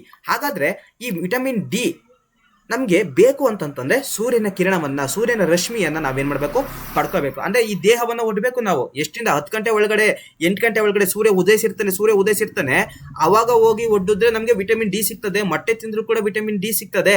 ಬಟ್ ನಾವು 10 ಗಂಟೆ ಆದ್ಮೇಲೆ 12 ಗಂಟೆ ಆದ್ಮೇಲೆ ಏನಾದ್ರು ನೀವು ಸೂರ್ಯನಿಗೆ ಏನಾದ್ರು ನಮ್ಮ ಚರ್ಮವನ್ನ ಅಥವಾ ಈ ದೇಹವನ್ನ ಒಡ್ಡಿದ್ರೆ ಇಲ್ದಿರೋ ಕಾಯಿಲೆಗಳು ಸೃಷ್ಟಿಯಾಗೋದು ಸಾಮಾನ್ಯ ಆಗ್ಬಿಟ್ಟಿದೆ. ಓಕೆನಾ? ಯಾಕೆ ಅಂತಂದ್ರೆ ಏನಾಗಿದೆ, ಓಝೋನ್ ಲೇಯರ್ ಕೂಡ ಏನಾಗಿದೆ, ಈಗ ಶಿಥಿಲೀಕರಣ ಆಗ್ತೈತಲ್ವಾ. ಸೊ ಹಾಗಾಗಿ ಸ್ಕಿನ್ನಿಗೆ ಪ್ರಾಬ್ಲಮ್ ಆಗ್ತದೆ. ಸೊ ಇದು ನೆನ್ಪಿಟ್ಕೊಂಡಿರಿ. ಏನು, ವಿಟಮಿನ್ ಡಿ ಬೇಕಂತಂದ್ರೆ ಸೂರ್ಯನ ರಶ್ಮಿ ಬೇಕು. ಅಂದ್ರೆ 10 ಗಂಟೆ ಒಳಗಡೆ 8 ಗಂಟೆ ಒಳಗಡೆ ನಾವು ಆ ದೇಹವನ್ನ ಒಡ್ಬೇಕಾಗಿರ್ತದೆ. ಮೊಟ್ಟೆಯನ್ನು ಕೂಡ ಸಾಮಾನ್ಯವಾಗಿ ತಿನ್ಬೇಕಾಗಿರ್ತದೆ. ನೆಕ್ಸ್ಟ್, ಆಸ್ಟಿಯೋಮೆಲಾಸಿಯಾ ಎಂದರೇನು? ಇದೊಂದು ಕಾಯಿಲೆ ಕಣ್ರಿ. ಮಾನವನ ಪ್ರಮುಖ ಮೂಳೆಗಳಲ್ಲಿ ಆಸ್ಟಿಯೋಮೆಲಾಸಿಯಾ ಅನ್ನೋದೇನು ಒಂದು ಕಾಯಿಲೆ. ಏನು, ಖನಿಜಗಳ ಕೊರತೆ ಉಂಟಾದರೆ ಮೂಳೆಗಳು ಮೃದುವಾಗ್ತದೆ. ಹೌದಲ್ವಾ? ಈಗ ಖನಿಜಗಳು ಅಂತಂದ್ರೇನು, ಇರದೇ 2 ಖನಿಜಗಳು ಸಾಮಾನ್ಯವಾಗಿ ಮೂಳೆಗೆ. ಅದು ಯಾವುದು? ಕ್ಯಾಲ್ಸಿಯಂ ಮತ್ತೆ ರಂಜಕ, ಅಥವಾ ಕ್ಯಾಲ್ಸಿಯಂ ಮತ್ತೆ ಫಾಸ್ಫೇಟ್ ಅಂತ, ಅಥವಾ ಫಾಸ್ಫರಸ್ ಅಂತಾನು ಕೂಡ ನಾವು ಸಾಮಾನ್ಯವಾಗಿ ಕರಿಬಹುದು. ಸೊ ಈ ಕ್ಯಾಲ್ಸಿಯಂ ಮತ್ತೆ ಫಾಸ್ಫರಸ್ ಏನಾದ್ರು ಕಡಿಮೆ ಆಯ್ತು ಅಂತ ತಿಳ್ಕೊಳ್ಳಿ, ಅದಕ್ಕೆ ಆ ಮೂಳೆ ಏನಾಗ್ತದೆ ಅಂತಂದ್ರೆ ಸಾಫ್ಟ್ ಆಗ್ತಾ ಬರ್ತದೆ, ಮೃದು ಆಗ್ತಾ ಬರ್ತದೆ. ಈಗ ರಫ್ ಇರೋ ಮೂಳೆ ಬೇರೆ ಮತ್ತೆ ಸಾಫ್ಟ್ ಇರೋ ಮೂಳೆಗಳು ಬೇರೆ. ಸೊ ಇಲ್ಲಿ ಏನಾದ್ರು ಮಿಸ್ ಆಗಿ ಏನಾದ್ರು ಕ್ಯಾಲ್ಸಿಯಂ ಮತ್ತೆ ರಂಜಕ ಏನಾದ್ರು ಕಡಿಮೆ ಏನಾರು ಆಯ್ತು ಅಂತಂತಂದ್ರೆ ಆಸ್ಟಿಯೋಮೆಲಾಸಿಯಾ ಅಂತ ಕರೀತಾರೆ. ಅದಕ್ಕೆ ಏನಂತ ಕರೀತಾರೆ? ಆ ಮೂಳೆಗಳು ಮೃದು ಆಗುವುದಕ್ಕೆ ನಾವೇನಂತ ಕರಿತೀವಿ? ಆಸ್ಟಿಯೋಮೆಲಾಸಿಯಾ ಅಂತ ಕರಿತೀವಿ. ನೆಕ್ಸ್ಟ್ ಸ್ಲೈಡಿಗೆ ಹೋಗೋಣ ಬನ್ನಿ. ಎಸ್, ಮೂಳೆಯ ತೂಕ. ವೈಟ್, ಇದನ್ನ ಈ ಜಾಗದಲ್ಲಿ ಹಾಕ್ಬಿಡ್ತೀನಿ. ಓಕೆ, ಈಗ ಮೂಳೆಯ ತೂಕ. ಈಗ ಸುಮಾರು ಈಗ ನಾನು 100 kg ಇದ್ದೀನಿ ಅಂತ ಇಮ್ಯಾಜಿನೇಷನ್ ಮಾಡ್ಕೊಳ್ಳಿ. ನಾನು ಎಷ್ಟು ಕೆಜಿ ಇದ್ದೀನಿ? ನಾನು ಇರೋದೇ 73 kg ಅಂದಾಜು. ನಾನು ಹೇಳ್ತಾ ಇರೋದು ಒಂದು 73 kg ಇದ್ದೀನಿ. ಬಟ್ ಈಗ ನೀವು 100 kg ಇದ್ದೀನಿ ಅಂತ ನೀವು ತಿಳ್ಕೋಬೇಕು. ಸೊ 100 kg ಇದ್ದೀನಿ ಅಂತ ತಿಳ್ಕೊಂಡ್ರೆ ಇಲ್ಲಿ ಪ್ರಶ್ನೆ ಏನ್ ಕೇಳ್ತಾರೆ ಅಂತಂತಂದ್ರೆ, ಮಾನವನ ದೇಹದಲ್ಲಿ ಎಷ್ಟು ಪರ್ಸೆಂಟೇಜ್ ಅಷ್ಟು ಮೂಳೆ ತೂಕವನ್ನು ಹೊಂದಿದೆ ಅಂತ ಕೇಳ್ತಾರೆ. ಎಷ್ಟು ಪರ್ಸೆಂಟೇಜ್ ಅಷ್ಟು ಮೂಳೆ ತೂಕವನ್ನು ಹೊಂದಿದೆ ಅಂತ ಕೇಳಿದ್ರೆ ನಾವ್ ಎಷ್ಟಂತ ಹೇಳ್ಬೇಕು ಮಕ್ಕಳ? 20. ಎಷ್ಟು? 20% ಅಷ್ಟು ಏನಿದೆ ಮೂಳೆ ತೂಕವನ್ನ ಹೊಂದಿದೆ. ಫಾರ್ ಎಕ್ಸಾಂಪಲ್, ನಾನು ಏನಕ್ಕೆ 100 ಅಂತ ಹೇಳಿದೆ ಅಂತಂದ್ರೆ ನಿಮ್ಗೆ ಅರ್ಥ ಆಗ್ಲಿ ಅಂತ ಇನ್ನೇನಿಲ್ಲ. ಈಗ ಒಬ್ರು 100 kg ಇದೆ ಅಂತಂದ್ರೆ 20% ಅಂತಂದ್ರೆ ಅದರಲ್ಲಿ 10% ಅಂತಂದ್ರೆ 10 kg, 20% ಅಂತಂದ್ರೆ 20 kg. 20% ಅಂತ 100 kg ಇರುವಂತಹ ವ್ಯಕ್ತಿಯಲ್ಲಿ ಮೂಳೆಯ ತೂಕ ಏನಿರ್ತದೆ ಅಂತಂದ್ರೆ 20 kg ಇದ್ದೇ ಇರ್ತದೆ. ಅದೇ ಮಾನವನ ದೇಹದಲ್ಲಿ ರಕ್ತ ಎಷ್ಟು ಪರ್ಸೆಂಟೇಜ್ ಇರ್ತದೆ ಅಂತ ಏನಾದ್ರು ಕೇಳಿದ್ರೆ ನಾವ್ ಎಷ್ಟಂತ ಹೇಳ್ಬೇಕಾಗಿರ್ತದೆ? 8% ಅಷ್ಟಂತ ಹೇಳ್ಬೇಕಾಗುತ್ತೆ. ಎಷ್ಟು ಪರ್ಸೆಂಟೇಜ್? ರಕ್ತ 5.6 ಲೀಟರ್ ಇರ್ತದೆ. ಅದು ಎಷ್ಟು ಪರ್ಸೆಂಟೇಜ್ ತೂಕ ಇದೆ ಅಂತಂದ್ರೆ 8% ಅಂತ ಹೇಳ್ಬೇಕಾಗುತ್ತೆ. ನೋಡಿ, ಥಿಂಕ್ ಮಾಡಿ, 100 kg ವ್ಯಕ್ತಿ ಇದ್ದಾನೆ ಅಂತಂದ್ರೆ ಅದರಲ್ಲಿ 28 kg ಏನಾಗಿರ್ತಾನೆ ಅಂತಂದ್ರೆ ರಕ್ತ ಮತ್ತೆ ಮೂಳೆಯಿಂದನೇ ಕೂಡ್ಕೊಂಡಿರ್ತದೆ. 28 kg ಏನಾಗಿರುತ್ತೆ? ರಕ್ತ ಮತ್ತೆ ಮೂಳೆಯಿಂದನೇ ಕೂಡ್ಕೊಂಡಿರ್ತದೆ. ನೆಕ್ಸ್ಟ್ ಬರೋಣ. ಈಗ ಮೂಳೆಯ ತೂಕ ಮುಗೀತು. ನೆಕ್ಸ್ಟ್, ಗಂಡಸರಿಗಿಂತ ಹೆಂಗಸರಲ್ಲಿ ಅಗಲವಾಗಿರುವಂತಹ ಮೂಳೆ ಹೆಸರೇನು? ಓಕೆ, ನಿಮ್ಮೆಲ್ಲರೂ ಕೂಡ ಈಗ ಅಗಲವಾಗಿರುವಂತಹ ಮೂಳೆ ಹೆಸರು ನಿಮ್ಗೆ ಇಮ್ಯಾಜಿನೇಷನ್ ಬರ್ತಾ ಇದೆ. ಹಾಗಾದ್ರೆ ಯಾವ ಪಾರ್ಟ್ ಅಗಲ ಆಗಿರ್ಬೋದು? ಜಸ್ಟ್ ಈಗ ಫಾರ್ ಎಕ್ಸಾಂಪಲ್ ಚೆಸ್ಟ್ ಭಾಗ ಅಂತ ನಾವು ಅನ್ಕೋತೀವಿ. ನೋ, ಚೆಸ್ಟ್ ಭಾಗ ಯಾವುದೇ ಕಾರಣಕ್ಕೂ ಆಗಿರಕ್ ಸಾಧ್ಯ ಇಲ್ಲ. ಬಟ್ ಹಾಗಾದ್ರೆ ಯಾವ ಭಾಗ ಅಗಲವಾಗಿರ್ತದೆ ಅಂತಂದ್ರೆ ನೋಡಿ, ಯಾವ ಭಾಗ? ಪೆಲ್ವಿಕ್ ಬೋನ್ ಅಂತ. ಅಂದ್ರೆ ಇನ್ನೇ ಸಿಂಪಲ್ ಹೇಳ್ತೀನಿ ನೋಡಿ, ಲೋಯರ್ ಪಾರ್ಟ್ ಕಣ್ರಿ. ಲೋಯರ್ ಪಾರ್ಟ್ ಏನಾಗಿರ್ತದೆ ಅಂದ್ರೆ ಸ್ವಲ್ಪ ಪ್ರಮಾಣದಲ್ಲಿ ಮಹಿಳೆಯರದು ಅಗಲವಾಗಿರ್ತದೆ, ಪುರುಷರದ್ದು ಏನಾಗಿರ್ತದೆ ಸ್ವಲ್ಪ ಸಣ್ಣ ಆಗಿರ್ತದೆ. ಅದಕ್ಕೆ ಹೋಲಿಸ್ಕೊಂಡ್ರೆ ಏನಾಗುತ್ತೆ? ಸ್ವಲ್ಪ ಸಣ್ಣ ಆಗಿರ್ತದೆ. ಆ ಪೆಲ್ವಿಕ್ ಬೋನ್ ಅಲ್ಲಿ ಮೂಳೆಗಳಿದಾವೆ. ಪೆಲ್ವಿಕ್ ಬೋನು ಅಂದ್ರೆ ಆ ಪೆಲ್ವಿಕ್ ಬೋನ್ಗೆ ಇನ್ನೊಂದು ಹೆಸರಿದೆ. ಏನಂತ? ಹಿಪ್ ಮೂಳೆ ಅಂತಾನು ಕೂಡ ಕರೀತಾರೆ. ಏನಂತ ಕರೀತಾರೆ? ಹಿಪ್ ಮೂಳೆ ಅಂತಾನು ಕೂಡ ಕರೀತಾರೆ. ಪೆಲ್ವಿಕ್ ಬೋನು ಅಥವಾ ಹಿಪ್ ಮೂಳೆ ಅಂತಾನು ಕೂಡ ಕರೀತಾರೆ. ಹಾಗಾದ್ರೆ ಆ ಚಿತ್ರವನ್ನ ನಾನು ನಿಮಗೆ ತೋರಿಸ್ತೀನಿ ನೋಡಿ. ಎಸ್, ಇದೇ ಚಿತ್ರ. ಅದು ಪೆಲ್ವಿಕ್ ಬೋನ್ ಅಂತ ಹೇಳಿದ್ನಲ್ಲ, ಇದೇ ಚಿತ್ರ ನೋಡಿ. ಈ ಪೆಲ್ವಿಕ್ ಬೋನ್ ಅಲ್ಲಿ ಸಾಮಾನ್ಯವಾಗಿ 3 ಮೂಳೆಗಳು ಬರ್ತವೆ. ಕೇಳ್ತಾರೆ, ಪೆಲ್ವಿಕ್ ಬೋನ್ ಅಲ್ಲಿ ಸಾಮಾನ್ಯವಾಗಿ ಎಷ್ಟು ಮೂಳೆಗಳು ಬರ್ತವೆ? 3 ಮೂಳೆಗಳು ಬರ್ತವೆ. ಅದರಲ್ಲಿ ನೋಡಿ ಮಕ್ಕಳ, ಒಂದು ಇಲಿಯಂ. ನೆಕ್ಸ್ಟ್ ಮೇಲ್ಗಡೆ ಇರೋದು ಈಲಿಯಂ, ಕೆಳಗಡೆ ಇರೋದು ಈಸ್ಚಿಯಂ. ಇದನ್ನ ನೆನ್ಪಿಟ್ಕೊಂಡಿರ್ಬೇಕು. ಮೇಲ್ಗಡೆ ಇರೋದು ಈಲಿಯಮ್, ಕೆಳಗಡೆ ಇರೋದು ಇಸ್ಚಿಯಮ್. ನೆಕ್ಸ್ಟ್ ಈ ಪಾರ್ಟ್ ಇದೆಯಲ್ಲ ನೋಡಿ, ಈ ರೆಡ್ ಕಲರ್ ಪಾರ್ಟ್ ಇದೆಯಲ್ಲ, ಸೊ ಈ ಪಾರ್ಟಿಗೆ ನಾವ್ ಏನಂತ ಕರಿತೀವಿ ಅಂತಂದ್ರೆ ಪ್ಯೂಬಿಸ್ ಅಂತ ಕರಿತೀವಿ. ನೀವು ಕನ್ನಡದಲ್ಲೂ ಬರ್ಕೋಬೇಕಾಗಿರ್ತದೆ, ನೀವು ಕನ್ನಡದಲ್ಲೂ ಕೂಡ ಬರ್ಕೋಬೇಕಾಗಿರ್ತದೆ. ನೋಡಿ ಬರ್ಕೊಳ್ಳೋದ್ರ ಬರ್ಕೊಳ್ಳಿ. Ilium, ilium, pubis, pubis. Next ischium, ischium. ಸಾಮಾನ್ಯವಾಗಿ ಎಷ್ಟು ಮೂಳೆಗಳು ಬರ್ತದೆ ಆ ಪೆಲ್ವಿಕ್ ಬೋನ್ ಅಲ್ಲಿ? 3 ಮೂಳೆಗಳು. ಮೇಲ್ಗಡೆ ಇರೋದು ಈಲಿಯಮ್ಮು, ಕೆಳಗಡೆ ಇರೋದು ಇಸ್ಚಿಯಮ್ಮು, ಮಧ್ಯದಲ್ಲಿ ಇರೋದು ಪ್ಯೂಬಿಸ್. ಕೇಳಬಹುದು, ಹೇಳಕ್ಕಾಗಲ್ಲ. ಈ ಪೆಲ್ವಿಕ್ ಬೋನ್ ಅಲ್ಲಿ ಅತಿ ಕೆಳಗಡೆ ಇರುವಂತಹ ಮೂಳೆಯ ಹೆಸರೇನು ಅಂತ ಕೇಳಿದ್ರೆ ನಾವೇನಂತ ಹೇಳ್ಬೇಕಾಗಿರ್ತದೆ? ಇಸ್ಚಿಯಮ್ ಅಂತ ಹೇಳ್ಬೇಕಾಗಿರ್ತದೆ. ಅದೇ ಪೆಲ್ವಿಕ್ ಬೋನ್ ಅಲ್ಲಿ ಅತ್ಯಂತ ಎತ್ತರದಲ್ಲಿರುವಂತಹ ಮೂಳೆ ಯಾವ್ದು ಅಂತ ಕೇಳಿದ್ರೆ ಇಲಿಯಮ್ ಅಂತ ಹೇಳ್ಬೇಕಾಗಿರ್ತದೆ. ಇಲಿಯಾ ಅಂತ ಬರ್ದಿದ್ನಿ, ಕ್ಷಮೆ ಇರಲಿ, ಇಲಿಯಾ ಅಂತ ಬರ್ದಿ, ಇಲಿಯಮ್ ಅಂತ ಬರಿಬೇಕು. ನೆಕ್ಸ್ಟ್ ಮಧ್ಯಭಾಗದಲ್ಲಿರುವಂತಹ ಮೂಳೆ ಹೆಸರು ಅಂತ ಕೇಳಿದ್ರೆ ನಾವೇನಂತ ಹೇಳ್ಬೇಕು? ಪ್ಯೂಬಿಸ್ ಅಂತ ಹೇಳ್ಬೇಕಾಗಿರ್ತದೆ. ಓಕೆ, ನೆಕ್ಸ್ಟ್ ಸ್ಲೈಡ್ಗೆ ಹೋಗೋಣ ಬನ್ನಿ.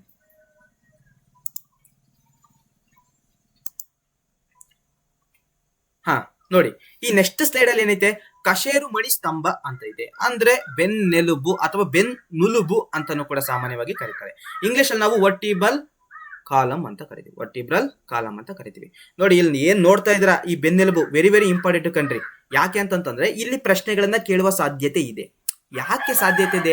ಇಲ್ಲಿ ಎಷ್ಟು ಮೂಳೆಗಳು ಬರ್ತದೆ, ಎಷ್ಟು ವಿಧಗಳಾಗಿ ವಿಂಗಡಣೆ ಮಾಡಬಹುದು ಅಂತ ಇಲ್ಲಿ ಕೇಳ್ತಾರೆ. ಸೊ ಇಲ್ಲಿ ಕಶೇರು ಮಣಿ ಸ್ತಂಭ, ಫಾರ್ ಎಕ್ಸಾಂಪಲ್ ಈಗ ಒಬ್ಬ ವ್ಯಕ್ತಿ ಈ ಜಾಗದಲ್ಲಿ ಇದ್ದಾನೆ, ನಿಮ್ಗೆ ಕಾಣ್ತಾ ಇದೆ. ಒಬ್ಬ ವ್ಯಕ್ತಿ ಹಿಂಗ್ ನಿಂತಿದ್ದಾನೆ, ಬಟ್ ನಮಗೆ ವಿರುದ್ಧ ದಿಕ್ಕಿನಲ್ಲಿ ನಿಂತಿದ್ದಾನೆ. ಫೇಸ್ ಆ ಕಡೆ ಮಾಡ್ಕೊಂಡು ನಿಂತಿದ್ದಾನೆ, ಈ ಕಡೆ ಮಾಡ್ಕೊಂಡು ನಿಂತಿಲ್ಲ. ಸೊ ಇದನ್ನ ನಾವೇನಂತ ಕರಿತೀವಿ ಅಂತಂದ್ರೆ ಈ ಲೇಯರ್ಗೆ ಅಥವಾ ಈ ಪಾರ್ಟಿಗೆ ನಾವೇನಂತ ಕರಿತಿದೀವಿ? ವರ್ಟಿಬಲ್ ಕಾಲಮ್ ಅಂತ ಕರಿತೀವಿ. ಅಂದ್ರೆ ಕಶೇರು ಮಣಿ ಸ್ತಂಭ ಅಂತ ಕರಿತಾ ಇದೀವಿ. ಬೆನ್ನೆಲುಬು, ಇದೇ ಬೆನ್ನೆಲುಬು ಕಣ್ರಿ. ಬೆನ್ನೆಲುಬು ಇರುವಂತ ಜೀವಿಗಳಿಗೆ ನಾವೇನಂತ ಕರಿತೀವಿ? ಕಶೇರುಕ ಪ್ರಾಣಿಗಳಂತ ಕರಿತೀವಿ. ಇಲ್ಲದೆ ಇರುವಂತಹ ಜೀವಿಗಳಿಗೆ ಅಕಶೇರುಕ ಪ್ರಾಣಿಗಳಂತ ಕರಿತೀವಿ. ಕಶೇರುಕ ಪ್ರಾಣಿಗಳಲ್ಲಿ ಹಲವಾರು ವಿಧಗಳಿದ್ದಾವೆ, ಅಕಶೇರುಕ ಪ್ರಾಣಿಗಳು ಕೂಡ ಹಲವಾರು ವಿಧಗಳಿದ್ದಾವೆ. ಸುಮಾರು ಅಕಶೇರುಕ ಪ್ರಾಣಿಗಳಲ್ಲೇ 9 ವಿಧಗಳಿದ್ದಾವೆ. ಅವೆಲ್ಲನೂ ಕೂಡ ನಾನು ಹೇಳ್ಕೊಡ್ತೀನಿ, ಬಟ್ ಈ ತರಗತಿ ಅಲ್ಲ. ಯಾಕಂತಂದ್ರೆ ಇದು ಮೂಳೆ ಸಂಬಂಧಪಟ್ಟಿರೋ ಟಾಪಿಕ್ ಅಲ್ವಾ. ಇಲ್ಲಿ ಮೂಳೆಗೆ ಸಂಬಂಧಪಟ್ಟಿರೋದೇ ಹೇಳ್ತೀನಿ. ಅಕಶೇರುಕಗಳಂತ ಒಂದು ಟಾಪಿಕ್ ತಗೊಳ್ತೀನಿ, ಅದರಲ್ಲಿ ಅದೇ ಒಂದು ಅವರ್ ಆಗ್ಬೋದೇನೋ, ಆ ಸಂಬಂಧಪಟ್ಟಂತ ಅದನ್ನು ಕೂಡ ಹೇಳ್ಕೊಡ್ತೀನಿ. ಇವಾಗ ಆ ವಿಷಯ ಬೇಡ, ನಮ್ಗೆ ಈ ಮೂಳೆಗಳಿಗೆ ಸಂಬಂಧಪಟ್ಟಂತೆ ನಾವು ಹೋಗೋಣ. ಕಶೇರು ಮಣಿಸ್ತಂಭ ಐತೆ. ಸೊ ಇಲ್ಲಿ ನೋಡಿ, ಕಶೇರು ಮಣಿಸ್ತಂಭವನ್ನು ಸಾಮಾನ್ಯವಾಗಿ ಎಷ್ಟು ವಿಧಗಳಾಗಿ ವಿಂಗಡಣೆ ಮಾಡಿದೀವಿ ಅಂತ ಕೇಳ್ತಾರೆ. ಎಷ್ಟು ವಿಧಗಳಾಗಿ ನೋಡಿ, ಅಲ್ಲಿ ಕಲರ್ ಕಾಣ್ತಿದೀಯಾ? ಸೊ ನೋಡಿ, ಈ ಪಾರ್ಟ್ ಒಂದು, ಈ ಪಾರ್ಟ್ 2, ಈ ಪಾರ್ಟ್ 3, ಈ ಪಾರ್ಟ್ 4, ಈ ಪಾರ್ಟ್ 5. ಎಷ್ಟು ವಿಧವಾಗಿ ನಾವು ವಿಂಗಡಣೆ ಮಾಡಿದೀವಿ? 5 ವಿಧಗಳಾಗಿ ವಿಂಗಡಣೆ ಮಾಡಿದೀವಿ. ಸೊ ನೋಡಿ ಮಕ್ಕಳ, ಈ ಜಾಗ ಇದೆಯಲ್ಲ, ಈ ಜಾಗವನ್ನ ಇದನ್ನ ಹೇಗ್ ಮಾಡಿರೋದು ಅಂತಂತಂದ್ರೆ, ಆ ವ್ಯಕ್ತಿ ಹಿಂಗೆ ಈ ಕಡೆ ಹಿಂಗ್ ತಿರುಗಿ ನಿಂತ್ಕೊಂಡಿರೋದು. ಸೊ ಈಗ ಅವನೇನ್ ಮಾಡಿದ, ನಮ್ಮ ಆಪೋಸಿಟ್ ನಿಂತಿದ್ದಾನೆ, ಆ ಕಡೆಗೆ ಮುಖ ಮಾಡಿ ನಿಂತ್ಕೊಂಡಿದ್ದಾನೆ. ಅವನನ್ನ ಅರ್ಧ ಭಾಗವನ್ನ ಹಿಂಗ್ ತಿರುಗಿಸಿದಾಗ ಈ ತರ ಏನಾಗಿರ್ತದೆ, ನಮ್ ಸಾಮಾನ್ಯವಾಗಿ ಕಾಣ್ತದೆ. ಸೊ ಅದೇ ಪಾರ್ಟ್ ಇದು ಕೂಡ ಕಶೇರು ಮಣಿ ಸ್ತಂಭನೆಯ. ಇದ್ರ ಬಗ್ಗೆ ನಾವೇನ್ ಮಾಡ್ತಾ ಹೋಗೋಣ, ತಿಳ್ಕೊಳ್ತಾ ಹೋಗೋಣ.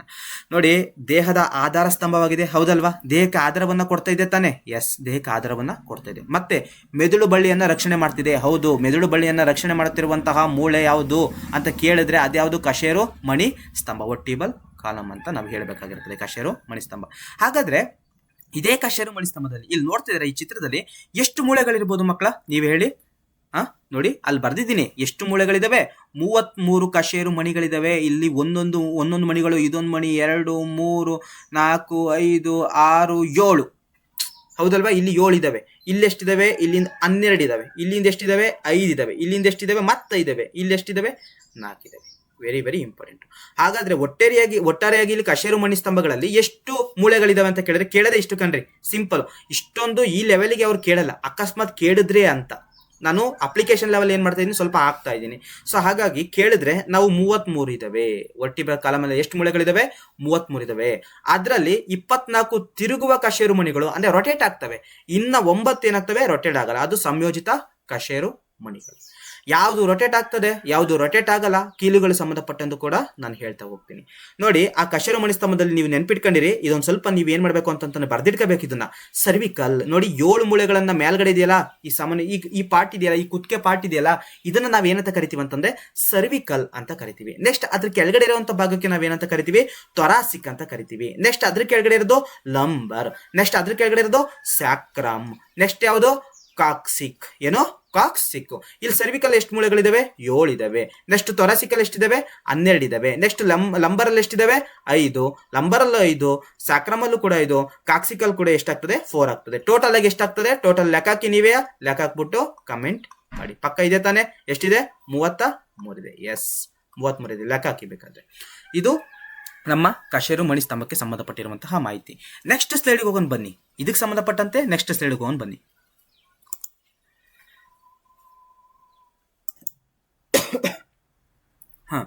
ಇಲ್ಲಿ ನೋಡಿ, ಇಲ್ಲಿ ಏನ್ ಕೊಟ್ಟಿದ್ದಾರೆ? ಪೂರ್ಣ ಬೆಳೆದ ಸ್ಯಾಕ್ರಲ್ ಅನ್ನು ಸ್ಯಾಕ್ರಮ್ ಎಂದು ಕರೆಯುತ್ತಾರೆ ಅಂತ ಹೇಳ್ತಾರೆ. ನೋಡಿ, ಅಲ್ಲಿ ಸ್ಯಾಕ್ರಮ್ ಅಂತ ಹೇಳ್ದೆ, ಮತ್ತೆ ಕಾಕ್ಸಿಕ್ ಇದೆ ಅಂತ ಹೇಳ್ದೆ, ಹೌದಲ್ವಾ?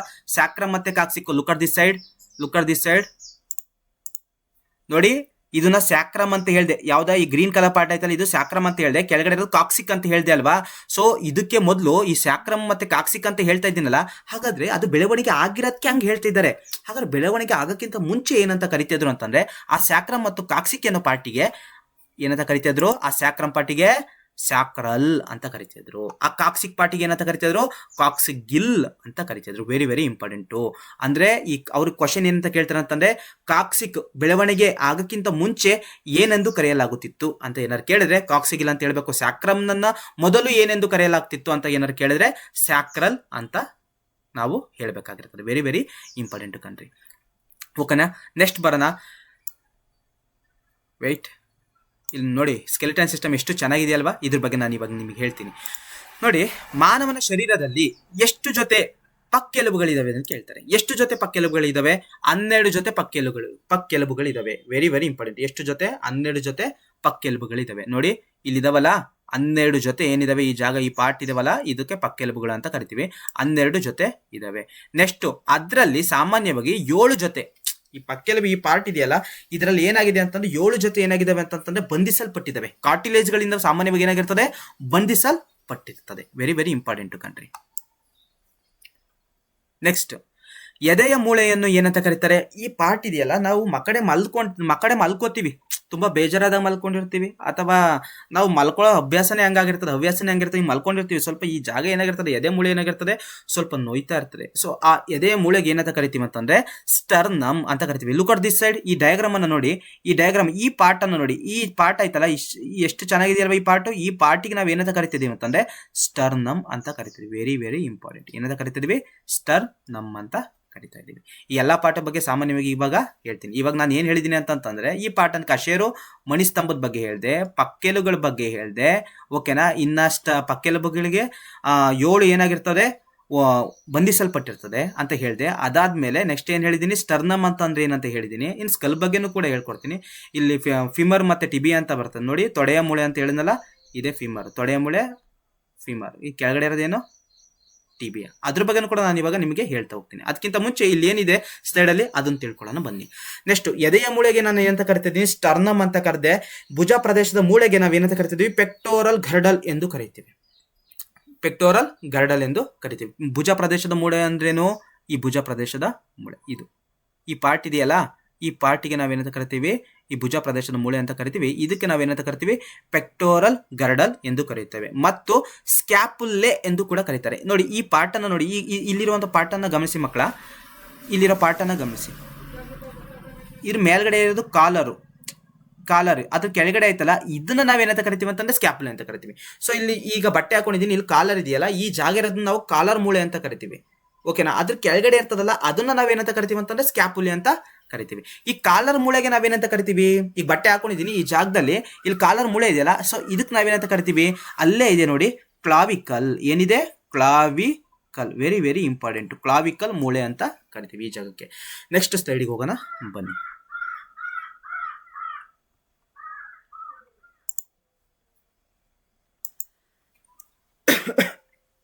ಯಾವ್ದಕ್ಕೆ ಬಂದು ನಾವೀಗ ಮಾನವನ ತಲೆ ಬುರುಡೆ ಬಂದಿದ್ವಿ. ಹ್ಯೂಮನ್ಸ್ ಕಲ್ಲಿಗೆ ಈಗ ಬಂದಿದ್ದೀವಿ. ನೋಡಿ, ನಮ್ಗೆ ತಲೆ ಬುರುಡೆ ಅಂದ ತಕ್ಷಣ ಬರೀ ಮೆದುಳು ಇರ್ತವೆ ಅಂತ ಅನ್ಕೊಂಡೆ. ನೋಡಿ, ಅಲ್ಲಿ ಎಷ್ಟು ಮೂಳೆಗಳು ಕಾಣ್ತಾ ಇದಾವೆ ನೋಡಿ. ಅತ್ಯಂತ ದೊಡ್ಡ ಪಾರ್ಟ್ ಯಾವ್ದಿಲ್ಲಿ ಕಾಣ್ತಿದೆ? ಪೆರಿಟಲ್ ಅನ್ನೋದು ಕಾಣ್ತಾ ಇದೆ. ನೆಕ್ಸ್ಟ್ ಸ್ವಲ್ಪ ಹಿಂದೆ ಇರೋದಕ್ಕೆ ಒಸಿಪಿಟಲ್ ಅಂತ ಕರಿತಿದ್ದಾರೆ. ನೆಕ್ಸ್ಟ್ ಈ ಪಾರ್ಟಿಗೆ ನಾವೇನಂತ ಕರಿತೀವಿ? ಒಂದು ಸ್ವಲ್ಪ ಕಿವಿ ಹತ್ರ ಇರೋದಕ್ಕೆ ನಾವು ಟೆಂಪೋರಲ್ ಅಂತ ಕರಿತಿದೀವಿ. ನೆಕ್ಸ್ಟ್ ದವಡೆ ಇರುವಂತ ಜಾಗಕ್ಕೆ ನಾವೇನಂತ ಕರಿತೀವಿ? ಮ್ಯಾಂಡಿಬಲ್ ಅಂತ ಕರಿತಿದ್ದೀವಿ. ನೆಕ್ಸ್ಟ್ ಈ ನೋಡಿ, ದವಡೆ ಇರೋದು ಎಷ್ಟು ದೊಡ್ಡದಾಗೈತೆ ಸಾಮಾನ್ಯವಾಗಿ, ಹೌದಲ್ವಾ? ನೆಕ್ಸ್ಟ್ ಮ್ಯಾಗ್ಜಿಲ ಈ ಪಾರ್ಟಿಗೆ ನಾವೇನಂತ ಕರಿತೀವಿ, ಈ ಜಾಗಕ್ಕೆ ನಾವು ಮ್ಯಾಗ್ಜಿಲ ಅಂತ ಕರಿತೀವಿ. ನೆಕ್ಸ್ಟ್ ಯಾವುದು ಈ ಪಾರ್ಟಿಗೆ ಸ್ವಲ್ಪ ಕಣ್ಣತ್ರ ಇರುವಂಥ ಭಾಗಕ್ಕೆ ನಾವೇನಂತ ಜೈಗೋಟಿಕ್ಕು. ನೆಕ್ಸ್ಟ್ ಕಣ್ಣತ್ರ ಇರೋದಕ್ಕೆ ಲ್ಯಾಕ್ರಿಮಲ್ಲು.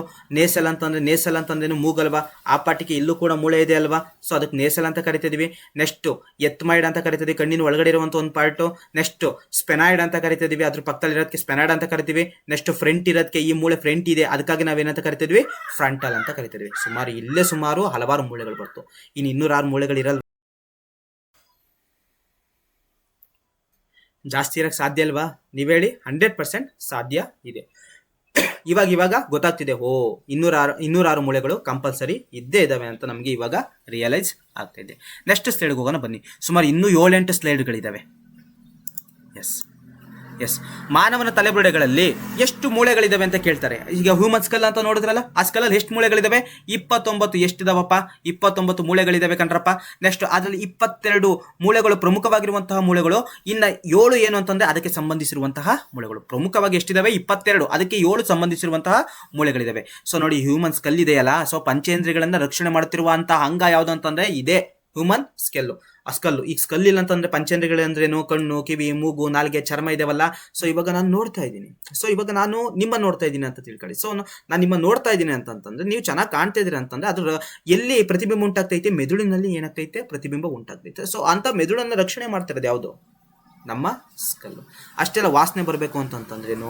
ಅದಕ್ಕೂ ಕೂಡ ಮೆದುಳಲ್ಲೇ ಎಲ್ಲಾ ಕಾರ್ಯಗಳು ಕೂಡ ನಿರ್ವಹಿಸ್ತಾ ಇದಾವೆ ಅಂತಂದ್ರೆ ಅದು ಮೆದುಳಿಗೆ ಸಂಬಂಧಪಟ್ಟಿರುವಂತ ದೇಹ. ಕಣ್ಣು, ಕಿವಿ, ಮೂಗು, ನಾಲ್ಗೆ, ಚರ್ಮ ಎಲ್ಲವೂ ಕೂಡ ಮೆದುಳಿಗೆ ಹೋಗಿ ಏನಾಗ್ತದೆ? ಜ್ಞಾನವಾಹಿ ನರಕೋಶಗಳ ಮೂಲಕ ಹೋಗಿ ಏನಾಗ್ತದೆ? ಮಾಹಿತಿ ತಲುಪ್ತದೆ. ಸೊ ಇಂತಹ ಒಂದು ಜ್ಞಾನವಾಹಿ ನರಕೋಶಗಳನ್ನ ಅಷ್ಟೇ ಅಲ್ಲ, ಮೆದುಳು ಬಳ್ಳಿಯನ್ನ ಅಷ್ಟೇ ಅಲ್ಲ, ಮೆದುಳನ್ನ ರಕ್ಷಣೆ ಮಾಡ್ತಿರೋದು ಯಾವುದು ಅಂತಂದ್ರೆ ಇದೆ ಹ್ಯೂಮನ್ ಸ್ಕಲ್. ನೆನ್ಪಿಟ್ಕೊಂಡಿರಿ.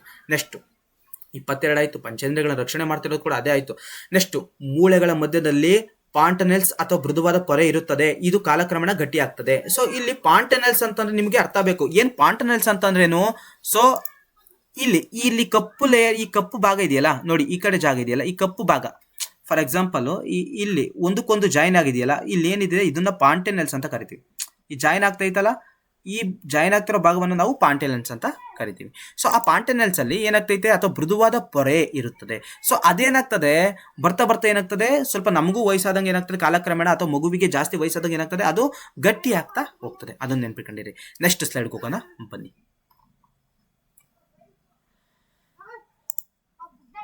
ಎಸ್, ಇಷ್ಟೊತ್ತು ನಾವ್ ಏನ್ ಮಾಡಿದೀವಿ ಅಂತಂದ್ರೆ ಇವಾಗ ಎಷ್ಟು ಕಲಿಕಾಂಶಗಳನ್ನು ಕಲ್ತಿದೀವಿ ಅಂತ ಸ್ವಲ್ಪ ತಿಳ್ಕೊಂಬರೋಣ ಬನ್ನಿ. ಒಂದೇ ನಿಮಿಷ. ಎಸ್, ಎಷ್ಟು ಕಲಿಕಾಂಶಗಳನ್ನು ತಿಳ್ಕೊಂಡಿದ್ದೀವಿ ನೋಡಿ. ಮಾನವನ ಪ್ರಮುಖ ಮೂಳೆಗಳ ಬಗ್ಗೆ ತಿಳ್ಕೊಂಡು, ಕಶೇರುಕ ಮಣಿ ಸ್ತಂಭಗಳ ಬಗ್ಗೆ ತಿಳ್ಕೊಂಡು, ಮಾನವನ ತಲೆಬುರುಡೆಗಳ ಬಗ್ಗೆ ನಾವು ಇವಾಗ ಏನ್ ಮಾಡಿದೀವಿ? ತಿಳ್ಕೊಂಡಿದೀವಿ. ಅಂದ್ರೆ ಸುಮಾರು 5 ಆಯ್ತು. ಇನ್ನೂ 5 ಇದಾವೆ. ಅಲ್ಲೇನು? ಮೂಳೆಗಳಿಗೆ ಸಂಬಂಧಿಸಿದಂತಹ ರೋಗಗಳು. ಹೌದಲ್ವಾ? ಮನುಷ್ಯನಿಗೆ ಯಾವ ತರ ರೋಗಗಳು ಉಂಟಾಗ್ತದೆ? ಈಗ ಕಿಡ್ನಿ ಫೇಲ್ಯೂರ್ ಆಗಿರ್ಬೋದು, ಹಾರ್ಟಿಗೆ ತೊಂದರೆ ಆಗಿರ್ಬೋದು, ಬ್ರೈನಿಗೆ ತೊಂದರೆ ಆಗಿರ್ಬೋದು, ಕ್ಯಾನ್ಸರ್ ಆಗಿರ್ಬೋದು. ಸೊ ಎಲ್ಲವೂ ಕೂಡ ಈಗ ರಕ್ತಕ್ಕೆ ಸಂಬಂಧಪಟ್ಟಂತೆ ಏನಾದ್ರು ಕಾಯಿಲೆಗಳಾಗಿರ್ಬೋದು. ಈಗ ಹಲವಾರು ಕಾಯಿಲೆಗಳು ಬರ್ತವೆ. ಅದೇ ತರ ಮೂಳೆಗೂ ಸಂಬಂಧಿಸಿದಂತಹ ಕಾಯಿಲೆಗಳು ಬರ್ತವೆ. ಆ ಕಾಯಿಲೆಗಳ ಬಗ್ಗೆ ನಾವು ಇವಾಗ ಏನ್ ಮಾಡ್ತಾ ಹೋಗೋಣ ಅಂತಂದ್ರೆ ಕೂಲಂಕುಷವಾಗಿ ನಾವು ಅಧ್ಯಯನ ಮಾಡ್ತಾ ಹೋಗೋಣ. ಎಸ್, ಮೂಳೆಗಳಿಗೆ ಸಂಬಂಧಿಸಿದಂತಹ ರೋಗಗಳ ಬಗ್ಗೆ ನಾವು ಬಂದಿದ್ದೀವಿ. ಅದರಲ್ಲಿ ಎಲ್ಲರಿಗೂ ಗೊತ್ತಿರಂಗೆ ಮೊದಲನೇ ರೋಗ ಯಾವುದು? ರಿಕೆಟ್ಸ್. ಆ ರಿಕೆಟ್ಸ್ ಅನ್ನ ನಾವು ಮೆದು ಮೂಳೆ ರೋಗ ಅಂತಾನೂ ಕೂಡ ಕರಿತೀವಿ. ಆ ಮೆದು ಮೂಳೆ ರೋಗ ಏನಕ್ಕೆ ಬರ್ತದೆ? ವಿಟಮಿನ್ ಡಿ ಕೊರತೆ ಉಂಟಾದ್ರೆ ಏನಾಗ್ತದೆ? ರಿಕೆಟ್ಸ್ ಬರ್ತದೆ. ನಾನು ಈ ಮುಂಚೆ ನಾನು ಹೇಳಿದೆ ಏನ್ ಮಾಡಬೇಕು ಅಂತ ಹೇಳಿದ್ದೀನಿ. ವಿಟಮಿನ್ ಡಿ ಸಿಗಬೇಕು ಅಂತಂದ್ರೆ ಮೊಟ್ಟೆ ತಿನ್ಬೇಕು, ಸೂರ್ಯನಿಗೆ ನಮ್ಮ ದೇಹವನ್ನ ಓಡಬೇಕಂತ ಕೂಡ ಸಾಮಾನ್ಯವಾಗಿ ಹೇಳಿದ್ದೀನಿ. ವಿಟಮಿನ್ ಡಿ ಇರುವಂತಹ, ಜೀವಸತ್ವ ಇರುವಂತಹದ್ದ ಆಹಾರವನ್ನು ಕೂಡ ನಾವು ಏನ್ ಮಾಡ್ಬೇಕಾಗಿರ್ತದೆ? ತಿನ್ಬೇಕಾಗಿರ್ತದೆ. ನೆಕ್ಸ್ಟ್ ಇದೇ ಮೂಳೆಗಳಿಗೆ ಸಂಬಂಧಪಟ್ಟಂತೆ ಈಗ ರಿಕೆಟ್ಸ್ ಅನ್ನೋದು ಒಂದು ಮುಗೀತು. ನೆಕ್ಸ್ಟ್ ಇನ್ನೊಂದು ಕಾಯಿಲೆ ಇದೆ. ಅದ್ಯಾವುದು? ಆಸ್ಟಿಯೋಮೆಲಾಸಿಸ್. ಅದು ಕೂಡ ಮೂಳೆಗಳಿಗೆ ಸಂಬಂಧಪಟ್ಟಿದೆ ಅಂತಂದ್ರೆ ಅದು ವಿಟಮಿನ್ ಡಿ ಕೊರತೆಯಿಂದ ಬರುವಂತದ್ದು ಕೂಡ. ನೆಕ್ಸ್ಟ್ ಇದೇನು ಅಂತಂದ್ರೆ ಇದು ಕೂಡ ಮೂಳೆಗಳೇನಾಗ್ತದೆ? ಸಾಫ್ಟ್ ಆಗ್ತಾ ಬರ್ತದೆ.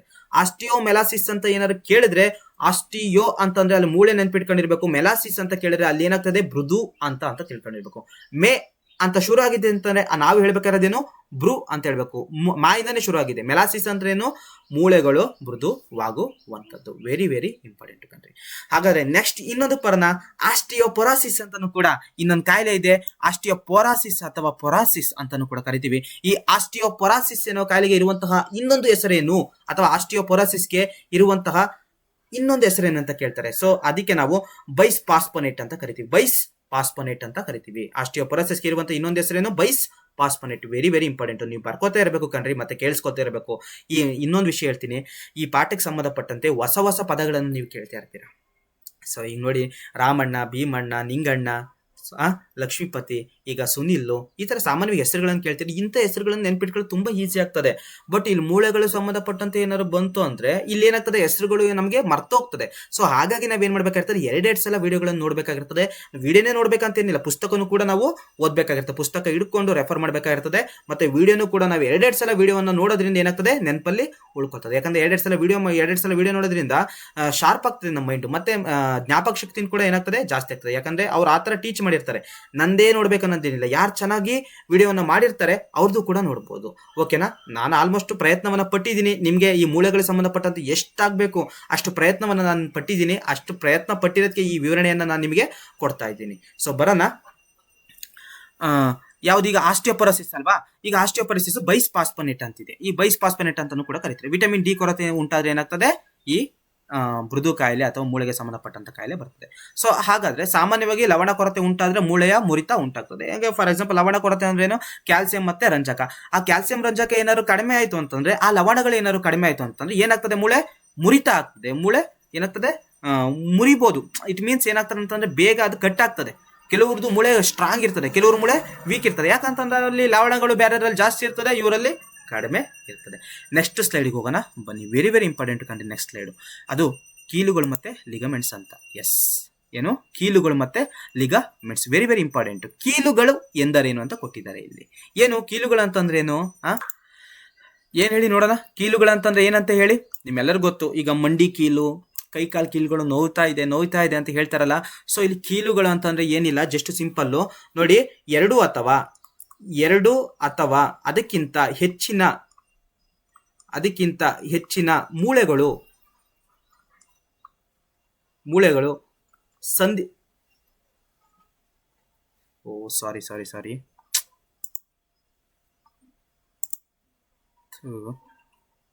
ವೇಟ್.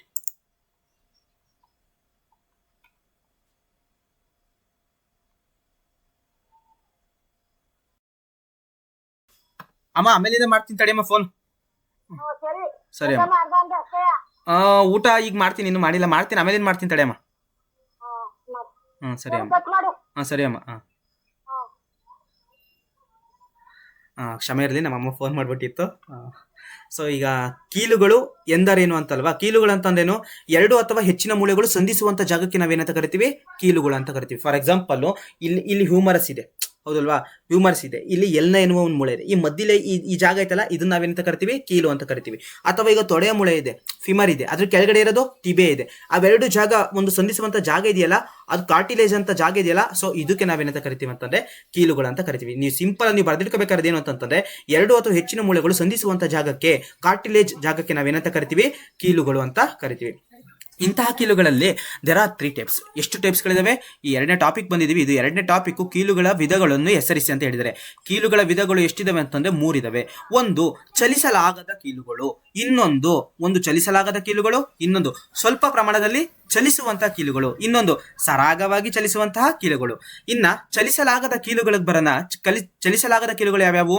ತಲೆಬುರುಡೆ, ಇಲ್ಲಿರೋದು ಏನಾಗ್ತದೆ, ಚಲಿಸಲಾಗದಿರುವಂತಹ ಕೀಲುಗಳು. ನೆಕ್ಸ್ಟ್ ಕತ್ತಿನ ನಡುವಿರುವಂತಹ ಕೀಲುಗಳು ಏನಾಗ್ತದೆ, ಚಲಿಸಲಾಗದಂತಹ ಕೀಲುಗಳಾಗ್ತದೆ.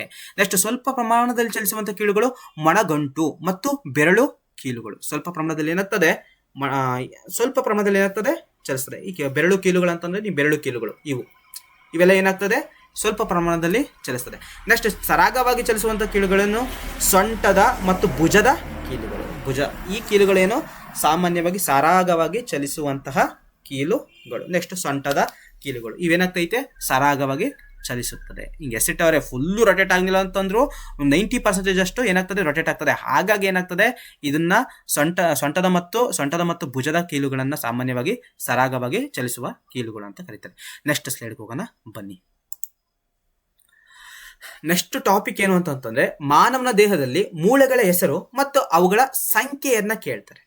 ಮೂಳೆಗಳ ಹೆಸರು ಮತ್ತೆ ಸಂಖ್ಯೆಯನ್ನ ಕೇಳ್ತಾರೆ. ಈಗ ಏನು ಇಲ್ಲಿ ನಿಮ್ಮ ಹ್ಯಾಂಡ್ ನೋಡ್ತಾ ಇದ್ರಾ, ಈಗ ಹ್ಯಾಂಡ್ ನೋಡ್ತಾ ಇದ್ರಲ್ವಾ. ಸೊ ಈ ಹ್ಯಾಂಡ್ ಅಲ್ಲಿ ವೆರಿ ವೆರಿ ಇಂಪಾರ್ಟೆಂಟ್ ಏನು ಅಂತಂದ್ರೆ, ಈ ಹ್ಯೂಮರಸ್ ಮತ್ತು ರೇಡಿಯಸ್ ಅಲ್ನ ಅಂತಿದೆ. ಸೊ ಹ್ಯೂಮರಸ್ ಯಾವುದು, ಈ ಪಾರ್ಟು, ಈ ಜಾಗಕ್ಕೆ ನಾವೇನಂತ ಕರಿತೀವಿ, ಹ್ಯೂಮರಸ್. ಫಾರ್ ಎಕ್ಸಾಂಪಲ್ ನಾನು ಇವಾಗ ಕೈ ಹಿಂಗ್ ಇಟ್ಕೊಂಡಿದ್ದೀನಿ ಅಂತ ತಿಳ್ಕೊಳ್ಳಿ, ಈ ಜಾಗದಿಂದ ಇಟ್ಕೊಂಡು ಈ ಜಾಗದವರೆಗೂ ನಾವೇನಂತ ಕರಿತೀವಿ, ಹ್ಯೂಮರಸ್ ಅಂತ ಕರಿತೀವಿ. ಅದೇ ಕೈಯನ್ನ ನಾನು ಹಿಂಗ್ ಇಟ್ಕೊಂಡಿದ್ದೀನಿ ಅಂತ ತಿಳ್ಕೊಳ್ಳಿ, ಸೊ ನೋಡಿ, ಈ ಜಾಗದಿಂದ ಇಟ್ಕೊಂಡು ಈ ಜಾಗಕ್ಕೆ ನಾವೇನಂತ ಕರಿತೀವಿ, ಈ ಜಾಗದವರೆಗೂ, ಈ ಜಾಗ ಓನ್ಲಿ ಫಾರ್ ದಿಸ್ ಪಾರ್ಟ್. ಈ ಜಾಗದಿಂದ ಇಟ್ಕೊಂಡು ಈ ಜಾಗಕ್ಕೆ ನಾವೇನಂತ ಕರಿತೀವಿ, ರೇಡಿಯಸ್ ಮತ್ತೆ ಅಲ್ನಾ ಅಂತ ಕರಿತೀವಿ. ಸೊ ರೇಡಿಯಸ್ ಮತ್ತು ಅಲ್ನಾ ಅನ್ನೋದು ಎರಡು ಮೂಳೆಗಳು. ನೋಡಿ, ಇಲ್ಲಿಂದ ಇಲ್ಲಿವರೆಗೆ ನಾವು ಒಂದೇ ಮೂಳೆ ಇದೆ ಅಂತ ತಿಳ್ಕೊತೀವಿ, ಬಟ್ ಈ ಜಾಗದಲ್ಲಿ ಎಷ್ಟು ಮೂಳೆ ಇದಾವೆ, ಎರಡು ಮೂಳೆಗಳಿದಾವೆ. ಅಲ್ಲಿ ನೋಡಿ, ಯಾವುದು ರೇಡಿಯಸ್ ಮತ್ತೆ ಅಲ್ನಾ, ಈ ಪಾರ್ಟ್ ಚಿತ್ರನೇ ಹೇಳ್ತೈತೆ. ಈ ಪಾರ್ಟ್ ಅನ್ನ ನಾವು ರೇಡಿಯಸ್ ಅಂತ ಕರೆದ್ರೆ, ಈ ಪಾರ್ಟ್ ಅನ್ನ ನಾವೇನಂತ ಕರಿತೀವಿ, ಅಲ್ನಾ. ರೇಡಿಯಸ್ ಮತ್ತೆ ಅಲ್ನಾ. ನೆಕ್ಸ್ಟ್ ಈ ಪಾರ್ಟ್ಗೆ ನಾವೇನಂತ ಕರಿತೀವಿ, ಟ್ವಿಸ್ಟ್ ಅಂತ ಕರಿತೀವಿ. ಸೊ ಇದ್ರ ಬಗ್ಗೆ ನೆಕ್ಸ್ಟ್ ನಾನು ಹೇಳ್ತಾ ಹೋಗ್ತೀನಿ. ಇನ್ನು ಇಲ್ಲಿ ಕ್ಲೆವಿಕಲ್ ಅಂತಿದೆ ನೋಡಿ. ಇಲ್ಲಿ ಕ್ಲೆವಿಕಲ್ ಅಂತ ಅಂದ್ರೇನು, ಇಲ್ಲಿ ಕಾಲರ್ ಮೂಳೆಯನ್ನ ನಾವೇನಂತ ಕರಿತಿದೀವಿ, ಕಾಲರ್ ಮೂಳೆಗೆ ನಾವೇನಂತ ಕರಿತಿದೀವಿ, ಕ್ಲೆವಿಕಲ್ ಅಂತ ಕರಿತೀವಿ. ನೆಕ್ಸ್ಟ್ ಇದೇ ಭುಜದ ಮೂಳೆಗೆ ಸಾಮಾನ್ಯವಾಗಿ ನಾವೇನಂತ ಕರಿತೀವಿ, ಸ್ಕ್ಯಾಪುಲ್ಲೆ ಅಂತ ಕರಿತೀವಿ. ಕಾಲರ್ ಮೂಳೆಗೆ ಕ್ಲೆವಿಕಲ್, ಭುಜದ ಮೂಳೆಗೆ ಸ್ಕ್ಯಾಪುಲ್ಲೆ. ಅದಾದ್ಮೇಲೆ ಈ ಪಾರ್ಟಿಗೆ ಹ್ಯೂಮರಸ್. ನೆಕ್ಸ್ಟ್ ಇಲ್ಲಿ ಈ ಪಾರ್ಟಿಗೆ ನಾವು ಜಾಯಿಂಟ್ ಇದೆಯಲ್ಲ, ಈ ಕೀಲು ಅನ್ನೋ ಜಾಯಿಂಟ್ ಇದೆಯಲ್ಲ, ಇಲ್ಲಿಗೆ ನಾವು ಎಲ್ಬೋ ಅಂತ ಕರಿತಿದೀವಿ. ಇದು ರೇಡಿಯಸ್ ಮತ್ತೆ ಅಲ್ನಾ ಅಂತ ಕರಿತಿದೀವಿ. ಈ ಜಾಗಕ್ಕೆ ನಾವು ರಿಸ್ಟ್ ಅಂತ, ಮತ್ತೆ ಇದು ಮಾಮೂಲಿ ತಂಬಲ್ವಾ, ನಿಮ್ಮೆಲ್ಲರಿಗೂ ಗೊತ್ತಿರಂಗೆ ನೀವೇ ಬೆಡ್ ಕೊಟ್ಟಿರ್ತೀರ ಸಾಮಾನ್ಯವಾಗಿ. ನೆಕ್ಸ್ಟ್ ಸ್ಲೈಡ್ ಹೋಗೋಣ ಬನ್ನಿ. ಅದೇ ಕೈಗೆ ಸಂಬಂಧಪಟ್ಟಂತೆ ನಾನು ಹೇಳ್ತಾ ಹೋಗ್ತೀನಿ, ಚಿತ್ರಗಳ ಸಮೇತ ಹೇಳ್ತೀನಿ. ಎಸ್ಟ್ ವೆರಿ ವೆರಿ ಇಂಪಾರ್ಟೆಂಟ್ ಕಂಟ್ರಿ, ಕಾರ್ಪಿಲ್ಸ್. ಯಾವ ಜಾಗದಲ್ಲಿ ಕಾರ್ಪಿಲ್ಸ್ಗಳು ಕಂಡು ಬರ್ತದೆ ನೋಡಿ, ಈ ಕೈ ಇದೆಯಲ್ಲ ಮಕ್ಕಳ, ಈ ಕೈ ಇದೆಯಲ್ಲ, ಈ ಜಾಗ. ಸೊ ಫಾರ್ ಎಕ್ಸಾಂಪಲ್ ಇಲ್ಲಿ ವಾಚ್ ಬಿಚ್ಚುತ್ತೀನಿ, ಒಂದು ನಿಮಿಷ. ಎಸ್, ಈ ಪಾರ್ಟ್ ಇದೆಯಲ್ಲ, ಈ ಪಾರ್ಟಿಗೆ ನಾವೇನಂತ ಕರಿತೀವಿ ಅಂತಂದ್ರೆ ಕಾರ್ಪಿಲ್ಸ್ ಅಂತ ಹೇಳ್ತೀವಿ. Very very important. ಹಾಗಾದ್ರೆ ಅಲ್ಲಿ ಕೇಳೋದು ಕಾರ್ಪಿಲ್ಸ್ ಅಂತ ಕೇಳಲ್ಲ, ಕಾರ್ಪಿಲ್ಸ್ ನಲ್ಲಿ ಎಷ್ಟು ಮೂಳೆ ಇದಾವೆ ಅಂತ ಕೇಳ್ತಾರೆ. Very very important. ಕಾರ್ಪಿಲ್ಸ್ ಅಂದ್ರೆ ನಿಮ್ ಕೈಯನ್ನ ನೋಡಿದ್ನಲ್ಲಿ, ಈಗ ರಿಸ್ಟ್ ಅಂತ ಹೇಳಿದ್ನಲ್ಲ, ರಿಸ್ಟ್ ರೊಟೇಷನ್ ಅಂತ ಕರೀತಾರಲ್ಲ. ಸೊ ಈ ಪಾರ್ಟ್ ಇದೆಯಲ್ಲ, ಈ ಪಾಠದಲ್ಲಿ ಎಷ್ಟು ಮೂಳೆ ಇದಾವೆ ಅಂತ ಹೇಳಿದ್ದಾರೆ. ಲೆಕ್ಕಾಕನ ಒಂದ್ಸಲ ಎಷ್ಟಿದಾವೆ ಅಂತ ನೋಡಿ. 1 2 3 4 5, ಇಲ್ಲಿ ನೋಡಿ, ಇಲ್ಲೊಂದು 6, ಇದೊಂದು 7 8. ಎಸ್, ಕಾರ್ಪಿಲ್ಸ್ ಗಳ ಮೂಳೆಗಳ ಸಂಖ್ಯೆ ಎಷ್ಟು ಅಂತ ಕೇಳಿದ್ರೆ ಎಷ್ಟು ಹೇಳ್ಬೇಕು, 8 ಅಂತ ಹೇಳ್ಬೇಕು. ಈ ಪಾರ್ಟಿಗೆ ಕಾರ್ಪಿಲ್ಸ್ ಅಂತ ಕರಿತೀವಿ. ಈ ಪಾರ್ಟ್ ಒಳಗಡೆ ಇರುವಂತ ಮೂಳೆಗಳ ಸಂಖ್ಯೆ ಏನಾರು ಕೇಳಿದ್ರೆ 8 ಅಂತ ಹೇಳ್ಬೇಕು. ನಮ್ಗೆ ಅನ್ಸುತ್ತೆ ಈ ಜಾಗದಲ್ಲಿ ಮೂಳೆಗಳೇ ಇಲ್ವಲ್ಲ ಅಂತ ಅನ್ಸುತ್ತೆ. ನೋ, ಈ ಜಾಗದಲ್ಲಿ 8 ಮೂಳೆಗಳಿದಾವೆ. ಸೊ ಈ ಪಾರ್ಟಿಗೆ, ಆ 8 ಮೂಳೆಗಳ ಒಂದು ಪಾರ್ಟಿಗೆ ಕಾರ್ಪಿಲ್ಸ್ ಅಂತ ಕರಿತೀವಿ. ನೆಕ್ಸ್ಟ್ ಸ್ಲೈಡ್ಗೆ ಹೋಗೋಣ ಬನ್ನಿ. ನೆಕ್ಸ್ಟ್ ಅದ್ರ ಮುಂದೆ ಬಂದೆ ಕಣ್ರಿ. ಈಗ ಕಾರ್ಪಿಲ್ಸ್ ಆಯ್ತು. ನೆಕ್ಸ್ಟ್ ಈ ಭಾಗಕ್ಕೆ ಬಂದಿದ್ದೀನಿ ಕಣ್ರಿ. ಹಾಗಾದ್ರೆ ಈ ಭಾಗಕ್ಕೆ ನಾವ್ ಏನಂತ ಕರಿತೀವಿ ಅಂತಂದ್ರೆ ಮೆಟಾಕಾರ್ಪೆಲ್ಸ್ ಅಂತ ಕರಿತೀವಿ. ಈ ಜಾಗಕ್ಕೆ ಕಾರ್ಪಿಲ್ಸ್, ಈ ಜಾಗಕ್ಕೆ ಮೆಟಾಕಾರ್ಪೆಲ್ಸ್. ಹಾಗಾದ್ರೆ ಮೆಟಾಕಾರ್ಪೆಲ್ಸ್ ಎಷ್ಟಿದಾವೆ, ಮೆಟಾಕಾರ್ಪೆಲ್ಸ್ 5 ಇದಾವೆ. ಎಷ್ಟಿದಾವೆ, 5 ಇದಾವೆ. ಸೊ ಇಲ್ಲಿ ರೆಡ್ ಕಲರ್ ಅಲ್ಲಿ ಡಿನೋಟ್ ಮಾಡಿದ್ದಾರೆ ನೋಡಿ, ರೆಡ್ ಕಲರ್. ಇದು 1 2 3 4 5 ಇದೆ. ಮೆಟಾಕಾರ್ಪೆಲ್ಸ್ ಗಳ ಸಂಖ್ಯೆ ಎಷ್ಟು ಕೈಯಲ್ಲಿ, ಮೆಟಾಕಾರ್ಪೆಲ್ಸ್ ಗಳ ಸಂಖ್ಯೆ 5, ಮತ್ತೆ ಕಾರ್ಪಿಲ್ಸ್ ಗಳ ಸಂಖ್ಯೆ ಎಷ್ಟು, 8. ಸೊ ಈ ಮೆಟಾಕಾರ್ಪೆಲ್ಸ್ ಒಂದು ಸ್ಟ್ರಕ್ಚರ್ ಅನ್ನ ತಗೊಂಡಾಗ ನೋಡಿ, ಈ ಜಾಗವನ್ನ ಏನಂತ ಕರಿತೀವಿ, ಹೆಡ್ ಅಂತ ಕರಿತೀವಿ. ಈ ಜಾಗವನ್ನ ಬಾಡಿ, ಈ ಜಾಗವನ್ನ ಬೇಸ್. ಫಾರ್ ಎಕ್ಸಾಂಪಲ್ ಇಲ್ಲಿ ತಗೊಳ್ಳೋಣ, ಈ ಪಾರ್ಟ್ ಅನ್ನ, ಎಸ್, ಈ ಪಾರ್ಟ್ ಅನ್ನ ನಾವೇನಂತ ಕರಿತೀವಿ, ಹೆಡ್ ಅಂತ ಕರೆದ್ರೆ, ಮತ್ತೆ ಈ ಜಾಗವನ್ನ ನಾವೇನಂತ ಕರಿತೀವಿ, ಬಾಡಿ ಅಂತ ಕರಿತೀವಿ. ನೆಕ್ಸ್ಟ್ ಈ ಜಾಗ ಐತಲ್ಲ, ಈ ಕಾರ್ಪಿಲ್ಸ್ಗೆ ಹೊಂದ್ಕೊಂಡೈತಲ್ಲ, ಈ ಭಾಗವನ್ನ ನಾವೇನಂತ ಕರಿತೀವಿ, ಬೇಸ್ ಅಂತ ಕರಿತೀವಿ. ನೆಕ್ಸ್ಟ್ ಹೋಗೋಣ, ಆಯ್ತಲ್ವಾ. ನೆಕ್ಸ್ಟ್ ಇಲ್ಲೇ ಒಂದು ವಿಷಯ ಹೇಳ್ತೀನಿ ನೋಡಿ, ಈ ಜಾಗವನ್ನ ಕಾರ್ಪಿಲ್ಸ್ ಅಂತ ಕರೆದು, ಈ ಜಾಗವನ್ನ ಮೆಟಾಕಾರ್ಪೆಲ್ಸ್ ಅಂತಂದು. ಹಾಗಾದ್ರೆ ಈ ಭಾಗವನ್ನ ಏನಂತ ಕರಿಬಹುದು, ಈ ವೈಟ್ ಕಲರ್ ಐತಲ್ಲ, ಈ ಜಾಗವನ್ನ ನಾವೇನಂತ ಕರಿಬಹುದು, ಫೆಲಂಜಿಸ್ ಅಂತ ಕರಿತೀವಿ, ಫೆಲಂಜಿಸ್ ಅಂತ ಕರಿತೀವಿ. Very very important country. ಏನಕ್ಕೆ ಫೆಲಂಜಿಸ್ ಇಂಪಾರ್ಟೆಂಟ್ ಅಂತಂದ್ರೆ, ಇದೇ ಈ ಬೆರಳುಗಳಿದಾವಲ್ಲ. ಸೊ ಸಾಮಾನ್ಯವಾಗಿ ನೋಡಿ, ಈ ಬೆರಳುಗಳನ್ನು ನೋಡಿದ ತಕ್ಷಣ ಎಷ್ಟು ಮೂಳೆಗಳಿದಾವೆ ಅಂತಂದ್ರೆ ನಮ್ಗೆ 5 ಮೂಳೆ ಅಂತ ಅನ್ಸುತ್ತೆ. ಯಾವುದೇ ಕಾರಣಕ್ಕಿಲ್ಲ 5 ಮೂಳೆ ಅಲ್ಲ. ಲೆಕ್ಕ ಹಾಕಿಬೇಕಾದ್ರೆ ನೋಡಿ, ಇಲ್ಲಿ ನಿಮ್ಗೆ ಗುರುತು ಕಾಣ್ತಿದೆ, 1 2 3. ಕೈ ನೋಡಿದ ತಕ್ಷಣ ಗೊತ್ತಾಗ್ತದೆ, ಹೌದಲ್ವಾ. ನೋಡಿ 1 2 3. ಸೊ ಈ ತರ ಲೆಕ್ಕ ಹಾಕ್ದಾಗ ಈಗ ಏನಂತ ಫೆಲಂಜಿಸ್ ನಲ್ಲಿ ಎಷ್ಟು ಮೂಳೆಗಳಿದಾವೆ ಅಂತ ಕೇಳ್ತಾರೆ. ಒಂದು ಕೈ ಫೆಲಂಜಿಸ್ ನಲ್ಲಿ ಎಷ್ಟು ಮೂಳೆಗಳಿದಾವೆ ಅಂತಂದ್ರೆ 14 ಮೂಳೆಗಳಿದೆ. ಹೆಂಗಪ್ಪ 14 ಆಯ್ತು, 5 ಬೆರಳುಗಳಿದಾವೆ, 3 ಅನ್ಕೊಂಡ್ರು 15 ಆಗ್ಬೇಕು ತಾನೆ. 5 ಬೆರಳುಗಳಿದಾವೆ, 3 ಅನ್ಕೊಂಡು 15 ಆಗ್ಬೇಕು. ಬಟ್ ಇಲ್ಲಿ ನೋಡಿ, ಈ ಹೆಬ್ಬೆರಳಿನಲ್ಲಿ, ಈ ಫೆಲಂಜಿಸ್ ನ ಹೆಬ್ಬೆರಳಿನಲ್ಲಿ ಎಷ್ಟಿರ್ತದೆ ಅಂದ್ರೆ ಓನ್ಲಿ ಫಾರ್ 2 ಇರ್ತದೆ. ಇಲ್ಲಿ 3 ಇರಕ್ಕೆ ಸಾಧ್ಯ. ನೀವೇ ನೋಡಿ, ಇದೊಂದು ಪಾರ್ಟು, 2 ಪಾರ್ಟು. ಸೊ ಹಾಗಾಗಿ ಒಂದು ಫೆಲಂಜಿಸ್ ನಲ್ಲಿ ಇರುವಂತಹ ಮೂಳೆಗಳ ಸಂಖ್ಯೆ ಎಷ್ಟು ಅಂತ ಕೇಳಿದ್ರೆ 14 ಅಂತ ಹೇಳ್ಬೇಕು. ಎರಡು ಕೈಗಳಲ್ಲಿ ಫೆಲಂಜಿಸ್ ನಲ್ಲಿರುವಂತಹ ಮೂಳೆಗಳ ಸಂಖ್ಯೆ ಏನಾದ್ರು ಕೇಳಿದ್ರೆ ಎಷ್ಟು ಹೇಳ್ಬೇಕು, 28 ಹೇಳ್ಬೇಕು. ಎಷ್ಟು ಹೇಳ್ಬೇಕು, 28 ಹೇಳ್ಬೇಕು. ಅಕಸ್ಮಾತ್ ಕ್ವಶನ್ ಯಾವ ತರ ಕೇಳ್ತಾರೆ, ಮೆಟಾಕಾರ್ಪೆಲ್ಸ್ ಗಳ ಸಂಖ್ಯೆ 5, 2 ಕೈನ ಮೆಟಾಕಾರ್ಪೆಲ್ಸ್ ಗಳ ಸಂಖ್ಯೆ ಎಷ್ಟು ಅಂತ ಹೇಳ್ಬೇಕು, ಅವಾಗ 10 ಅಂತ ಹೇಳ್ಬೇಕು. ನೆಕ್ಸ್ಟ್ ಈ ಜಾಗಕ್ಕೆ ನಾನು ಏನಂತ ಹೇಳಿದೀನಿ ಹೇಳಿ ನೋಡೋಣ. ಈ ಜಾಗಕ್ಕೆ ವೆರಿ ವೆರಿ ಇಂಪಾರ್ಟೆಂಟ್, ಹೇಳ್ರಿ ನೋಡೋಣ. ಇಲ್ಲ ಸ್ಲೈಡ್ ಮೂಲಕನೇ ತೋರಿಸ್ತೀನಿ ತಡೀರಿ, 1 ನಿಮಿಷ. ಎಸ್, ಈ ಜಾಗಕ್ಕೆ ನಾನು ಏನಂತ ಹೇಳಿದೀನಿ, ಕಾರ್ಪಿಲ್ಸ್ ಅಂತ ಹೇಳಿದೀನಿ. ಸೊ ಇಲ್ಲಿ ಎಷ್ಟಿದಾವೆ ಹೇಳಿ, 8 ಇದಾವೆ. ಸೊ ಈ 8ಕ್ಕೆ ಈಗ 2 ಕೈಗಳಲ್ಲಿರುವಂತಹ ಕಾರ್ಪಿಲ್ಸ್ ಗಳ ಸಂಖ್ಯೆ ಅಂತ ಏನಾದ್ರು ಕೇಳಿದ್ರೆ ನಾವ್ ಎಷ್ಟಂತ ಹೇಳ್ಬೇಕಾಗಿರ್ತದೆ, 16 ಅಂತ ಹೇಳ್ಬೇಕಾಗಿರ್ತದೆ. ವೆರಿ ವೆರಿ ಇಂಪಾರ್ಟೆಂಟ್ ಕಂಟ್ರಿ. ಸರಿನಾ? ನೆಕ್ಸ್ಟ್ ಸ್ಲೈಡ್ಗೆ ಹೋಗಿ ಬನ್ನಿ. ಮತ್ತೆ ಇನ್ನೊಂದು ಚಿತ್ರವನ್ನು ತಗೊಂಡು ಬಂದಿದ್ದೀನಿ. ಅದೇ ನಿಮ್ಮ ತೊಡೆಯ ಮೂಳೆ. ಯಾವ ಮೂಳೆ? ತೊಡೆಯ ಮೂಳೆ. ಸೊ ಈ ತೊಡೆ ಮೂಳೆ ಬಂದು ಈ ಜಾಗವನ್ನು ನೋಡಿ. ಈ ತೊಡೆಯ ಮೂಳೆ ಅತ್ಯಂತ ಉದ್ದನೆಯ ಮೂಳೆ. ಸೊ ನೋಡಿ, ಈ ವೆರಿ ವೆರಿ ಇಂಪಾರ್ಟೆಂಟ್ ಕಣ್ರಿ. ಅತ್ಯಂತ ಉದ್ದನೆಯ ಮೂಳೆ, ತೊಡೆಯ ಮೂಳೆ, ಅತ್ಯಂತ ಉದ್ದನೆಯ ಮೂಳೆ. ಇದು ಯಾವುದು? ಫಿಮರು. ಯಾವುದು? ಫಿಮರು. ನೆಕ್ಸ್ಟ್ ಇಲ್ಲಿ ಈ ಪಾರ್ಟಿಗೆ ನಾವೇನಂತ ಕರಿತೀವಿ ಮಕ್ಕಳ? ಈ ಪಾರ್ಟಿಗೆ ಟಿಬಿಯಾ ಅಥವಾ ಟಿಬಿಯಾ ಫಿಬುಲಾ ಅಂತ ಕರಿತೀವಿ. ಟಿಬಿಯಾ ಅಥವಾ ಟಿಬಿಯಾ ಫಿಬುಲಾ ಅಂತ ಕರಿತೀವಿ. ಹಾಗಾದ್ರೆ ಇಲ್ಲಿ ಕೆಂಪು ಕಲರ್ ಅನ್ನು ಕೊಟ್ಟಿದ್ದೀನಲ್ಲ, ಮಂಡಿ ಅಥವಾ ಮಂಡಿ ಚಿಪ್ಪು ಅಂತ ಕರಿತೀವಲ್ಲ, ಮೊಣಕಾಲ್ ಚಿಪ್ಪು ಅಂತ ಕರಿತೀವಲ್ಲ. ನೋಡಿ, ಯಾವುದೇ ಕಾರಣಕ್ಕೂ ಈ ಕೈಯಲ್ಲಿ ಮೊಣಕಾಲ್ ಚಿಪ್ಪಿಲ್ಲ. ನಾವು ಇದೆ ಅಂತ ಅನ್ಕೋತೀವಿ, ಯಾವುದೇ ಕಾರಣಕ್ಕೂ ಇಲ್ಲ. ಸೊ ನೋಡಿ, ಸೊ ಈ ಮಂಡಿಯಲ್ಲಿ ಮಾತ್ರ ಐತೆ. ಈ ಮಂಡಿಯಲ್ಲಿ ಇರುವುದಕ್ಕೆ ನಾವೇನಂತ ಕರಿತೀವಿ ಅಂತಂದ್ರೆ ಪಟೆಲ್ಲ ಅಂತ ಕರಿತೀವಿ. ಏನಂತ ಕರಿತೀವಿ? ಪಟೆಲ್ಲ. ಈ ಮಂಡಿಯಲ್ಲಿರುವಂತಹ ಚಿಪ್ಪಿಗೆ ನಾವೇನಂತ ಕರಿತೀವಿ? ಪಟೆಲ್ಲ ಅಂತ ಕರಿತೀವಿ. ನೋಡಿ, ಉದ್ದನೆಯ ಮೂಳೆ ಗೊತ್ತಾಯ್ತು, ಆ ಫಿಮರ್ ಅಂತ ಗೊತ್ತಾಯ್ತು. ಅದ್ರ ಕೆಳಗಡೆ ಇರೋ ಮೂಳೆ ಟಿಬಿಯಾ ಫಿಬುಲಾ ಯಾವುದಂತ ಗೊತ್ತಾಯ್ತು. ನೆಕ್ಸ್ಟ್ ಅದ್ರ ಕೆಳಗಡೆ ಪಾದ ಐತಲ್ಲ, ಸೊ ಈ ಫೂಟ್ ಇದೆಯಲ್ಲ, ಸೊ ಈ ಫೂಟ್ ಬಗ್ಗೆ ನಾವೇನ್ ಮಾಡ್ತಾ ಹೋಗೋಣ ಈಗ ನೆಕ್ಸ್ಟ್ ಸ್ಲೈಡ್ ಅಲ್ಲಿ ತಿಳ್ಕೊಳ್ತಾ ಹೋಗೋಣ. ನೆಕ್ಸ್ಟ್ ಬನ್ನಿ. ಎಸ್, ಟಾರ್ಜೆಲ್ಸ್ ಮತ್ತೆ ಮೆಟಾಟಾರ್ಜೆಲ್ಸ್ ಮತ್ತೆ ಫೆಲಂಜಿಸ್ ವೆರಿ ವೆರಿ ಇಂಪಾರ್ಟೆಂಟ್. ಟಾರ್ಜೆಲ್ಸ್ ಅಂತಂದ್ರೇನು? ಈಗ ಫಾರ್ ಎಕ್ಸಾಂಪಲ್ ಈ ಜಾಗವನ್ನ ನಾನು ಏನಂತಂದ್ರೆ ಕಾರ್ಪಿಲ್ಸ್ ಅಂತಂದ್ರೆ, ಹೌದಲ್ವಾ? ಅಲ್ಲಿ 8 ಇದಾವೆ ಅಂತ ಹೇಳಿದೆ. ಇಲ್ಲಿ ಅಂತ ಕಾಲ್ ಜಾಗದಲ್ಲಿ ನೀವು ಕಾಲನ್ನ ರೊಟೇಟಿಂಗ್ ಮಾಡ್ತಿರಲ್ಲ, ಆ ಜಾಗಕ್ಕೆ ನಾವ್ ಏನಂತ ಕರಿತೀವಿ ಅಂತಂದ್ರೆ, ಈ ಚಿತ್ರ ನೋಡಿ, ಈ ಪಾರ್ಟ್ ಇದೆಯಲ್ಲ, ಈ ಪಾರ್ಟ್ಗೆ ನಾವು ಟಾರ್ಜೆಲ್ಸ್ ಅಂತ ಕರಿತೀವಿ. ಸೊ ಈ ಟಾರ್ಜೆಲ್ಸ್ ಎಷ್ಟಿದಾವೆ ಅಂತಂದ್ರೆ 7 ಇದಾವೆ. Very very important. ಹಾಗಾದ್ರೆ ನೆಕ್ಸ್ಟ್ ಮೆಟಾಟಾರ್ಜಿಲ್ಸ್. ಇದರಲ್ಲಿ ಎಷ್ಟಿದಾವೆ? 1 2 3 4 5. ಎಷ್ಟಿದಾವೆ? 5 ಇದಾವೆ. ನೆಕ್ಸ್ಟ್ ಈ ಗ್ರೀನ್ ಕಲರ್ ಕಾಣ್ತೈತಲ್ಲ, ಸೊ ಈ ಗ್ರೀನ್ ಕಲರ್ ಕಾಣ್ತಿರೋದು ಕೂಡ ಏನಾಗ್ತೈತೆ? ಅದು ಕೂಡ ಈ ಫೆಲಾಂಜಿಸ್ಗೆ ಸಂಬಂಧಪಟ್ಟಿರುವಂತದ್ದು. ಇಟ್ ಮೀನ್ಸ್ ಏನು ಅಂತಂದ್ರೆ ಪ್ರಾಕ್ಸಿಮಲ್ ಫೆಲಾಂಜಿಸ್ ಅಂತ ಕರೀತಾರೆ. ಈ ಗ್ರೀನ್ ಕಲರ್ ಇರೋದು ಏನಂತ ಕರೀತಾರೆ? ಪ್ರಾಕ್ಸಿಮಲ್ ಫೆಲಾಂಜಿಸ್ ಅಂತ ಕರೀತಾರೆ. ಅಂದ್ರೆ ಈ ನೆಕ್ಸ್ಟ್ ಈ ಬೆರಳುಗಳ ನಡುವೆ, ಈ ಫಾರ್ ಎಕ್ಸಾಂಪಲ್ ಈಗ ಕಾಲಲ್ಲಿ 2 ಇರ್ತವೆ ಸಾಮಾನ್ಯವಾಗಿ. ಸೊ ಆ ನಡುವೆ ಗ್ರೀನ್ ಕಲರ್ ಅಲ್ಲ, ಇಲ್ಲಿ ಬ್ಲೂ ಕಲರ್ ಕೊಟ್ಟಿದಾರಲ್ಲ, ಸೊ ಅಲ್ಲಿ ಇಂಟರ್ಮೀಡಿಯೇಟ್ ಫೆಲಾಂಜಿಸ್ ಅಂತ ಕರೀತಾರೆ. ಅಂದ್ರೆ ಒಂದಕ್ಕೊಂದು ಸೇರಿಸುವಂತ ಜಾಗಕ್ಕೆ ನಾವೇನಂತ ಕರಿತೀವಿ? ಇಂಟರ್ಮೀಡಿಯೇಟ್ ಫೆಲಾಂಜಿಸ್ ಅಂತ ಕರಿತೀವಿ. ನೆಕ್ಸ್ಟ್ ಅತ್ಯಂತ ತುದಿ ಭಾಗ, ಕಾಲಿನಲ್ಲಿರುವಂತಹ ಅತ್ಯಂತ ತುದಿ ಭಾಗಕ್ಕೆ ನಾವೇನಂತ ಕರಿತಿದೀವಿ? ಏನಂತ ಕರಿತಿದೀವಿ? ಡೈಸ್ಟಾಲ್ ಫೆಲಾಂಜಿಸ್ ಅಂತ ಕರಿತಿದೀವಿ. ನೆಕ್ಸ್ಟ್ ಸ್ಲೈಡ್ ಹೋಗೋಣ ಬನ್ನಿ. ಇನ್ನೇನು ಲಾಸ್ಟ್ ಸ್ಲೈಡ್ ಬಂದಿದೀವಿ, ಲಾಸ್ಟ್ 2 ಸ್ಲೈಡ್ ಬಂದಿದೀವಿ, ತಿಳ್ಕೊಳ್ಳೋಣ. ಎಸ್, ಈ ಪ್ಯಾರಾಥಾರ್ಮೋನ್ ಏನಕ್ಕಪ್ಪ ಸಂಬಂಧ? ಈ ಮೂಳೆಗಳಿಗೂ ಪ್ಯಾರಾಥಾರ್ಮೋನ್ಗೂ ಏನ್ ಸಂಬಂಧ ಅಂತ ಸಾಮಾನ್ಯವಾಗಿ ನಿಮ್ಗೆ ಒಂದು ಡೌಟ್ ಬರುತ್ತೆ. ಪ್ಯಾರಾಥಾರ್ಮೋನ್ ಎಲ್ಲಿ ಪ್ರೊಡ್ಯೂಸ್ ಆಗುತ್ತೆ ಅನ್ನೋದು ಮುಖ್ಯ. ನಮಗೆ ಹಾರ್ಮೋನ್ಗಳು ಪ್ರೊಡ್ಯೂಸ್ ಆಗೋದೆಲ್ಲಿ? ಗ್ಲ್ಯಾಂಡ್ಸ್ಗಳಲ್ಲಿ, ಹೌದಲ್ವಾ? ಹಾಗಾದ್ರೆ ಪ್ಯಾರಾಥಾರ್ಮೋನ್ ಪ್ರೊಡ್ಯೂಸ್ ಆಗೋದೆಲ್ಲಿ? ಪ್ಯಾರಾಥೈರಾಯ್ಡ್ ಗ್ರಂಥಿಯಲ್ಲಿ. ನೋಡಿ ಮಕ್ಕಳ, ಈ ಪಾರ್ಟ್ ಕಾಣ್ತಿದೆಯಲ್ಲ, ಈ ಯೆಲ್ಲೋ ಕಲರ್ ಪಾರ್ಟ್ ಕಾಣ್ತಿದೆಯಲ್ಲ, ಚುಕ್ಕಿ ಕಾಣ್ತಾ ಇದೆಯಲ್ಲ, ಸೊ ಇದೇ ಕಣ್ರಿ ಪ್ಯಾರಾಥೈರಾಯ್ಡ್. ಇದೇ ಪ್ಯಾರಾಥೈರಾಯ್ಡ್ ಗ್ರಂಥಿ. ಏನು ಗ್ರಂಥಿ? ಪ್ಯಾರಾಥೈರಾಯ್ಡ್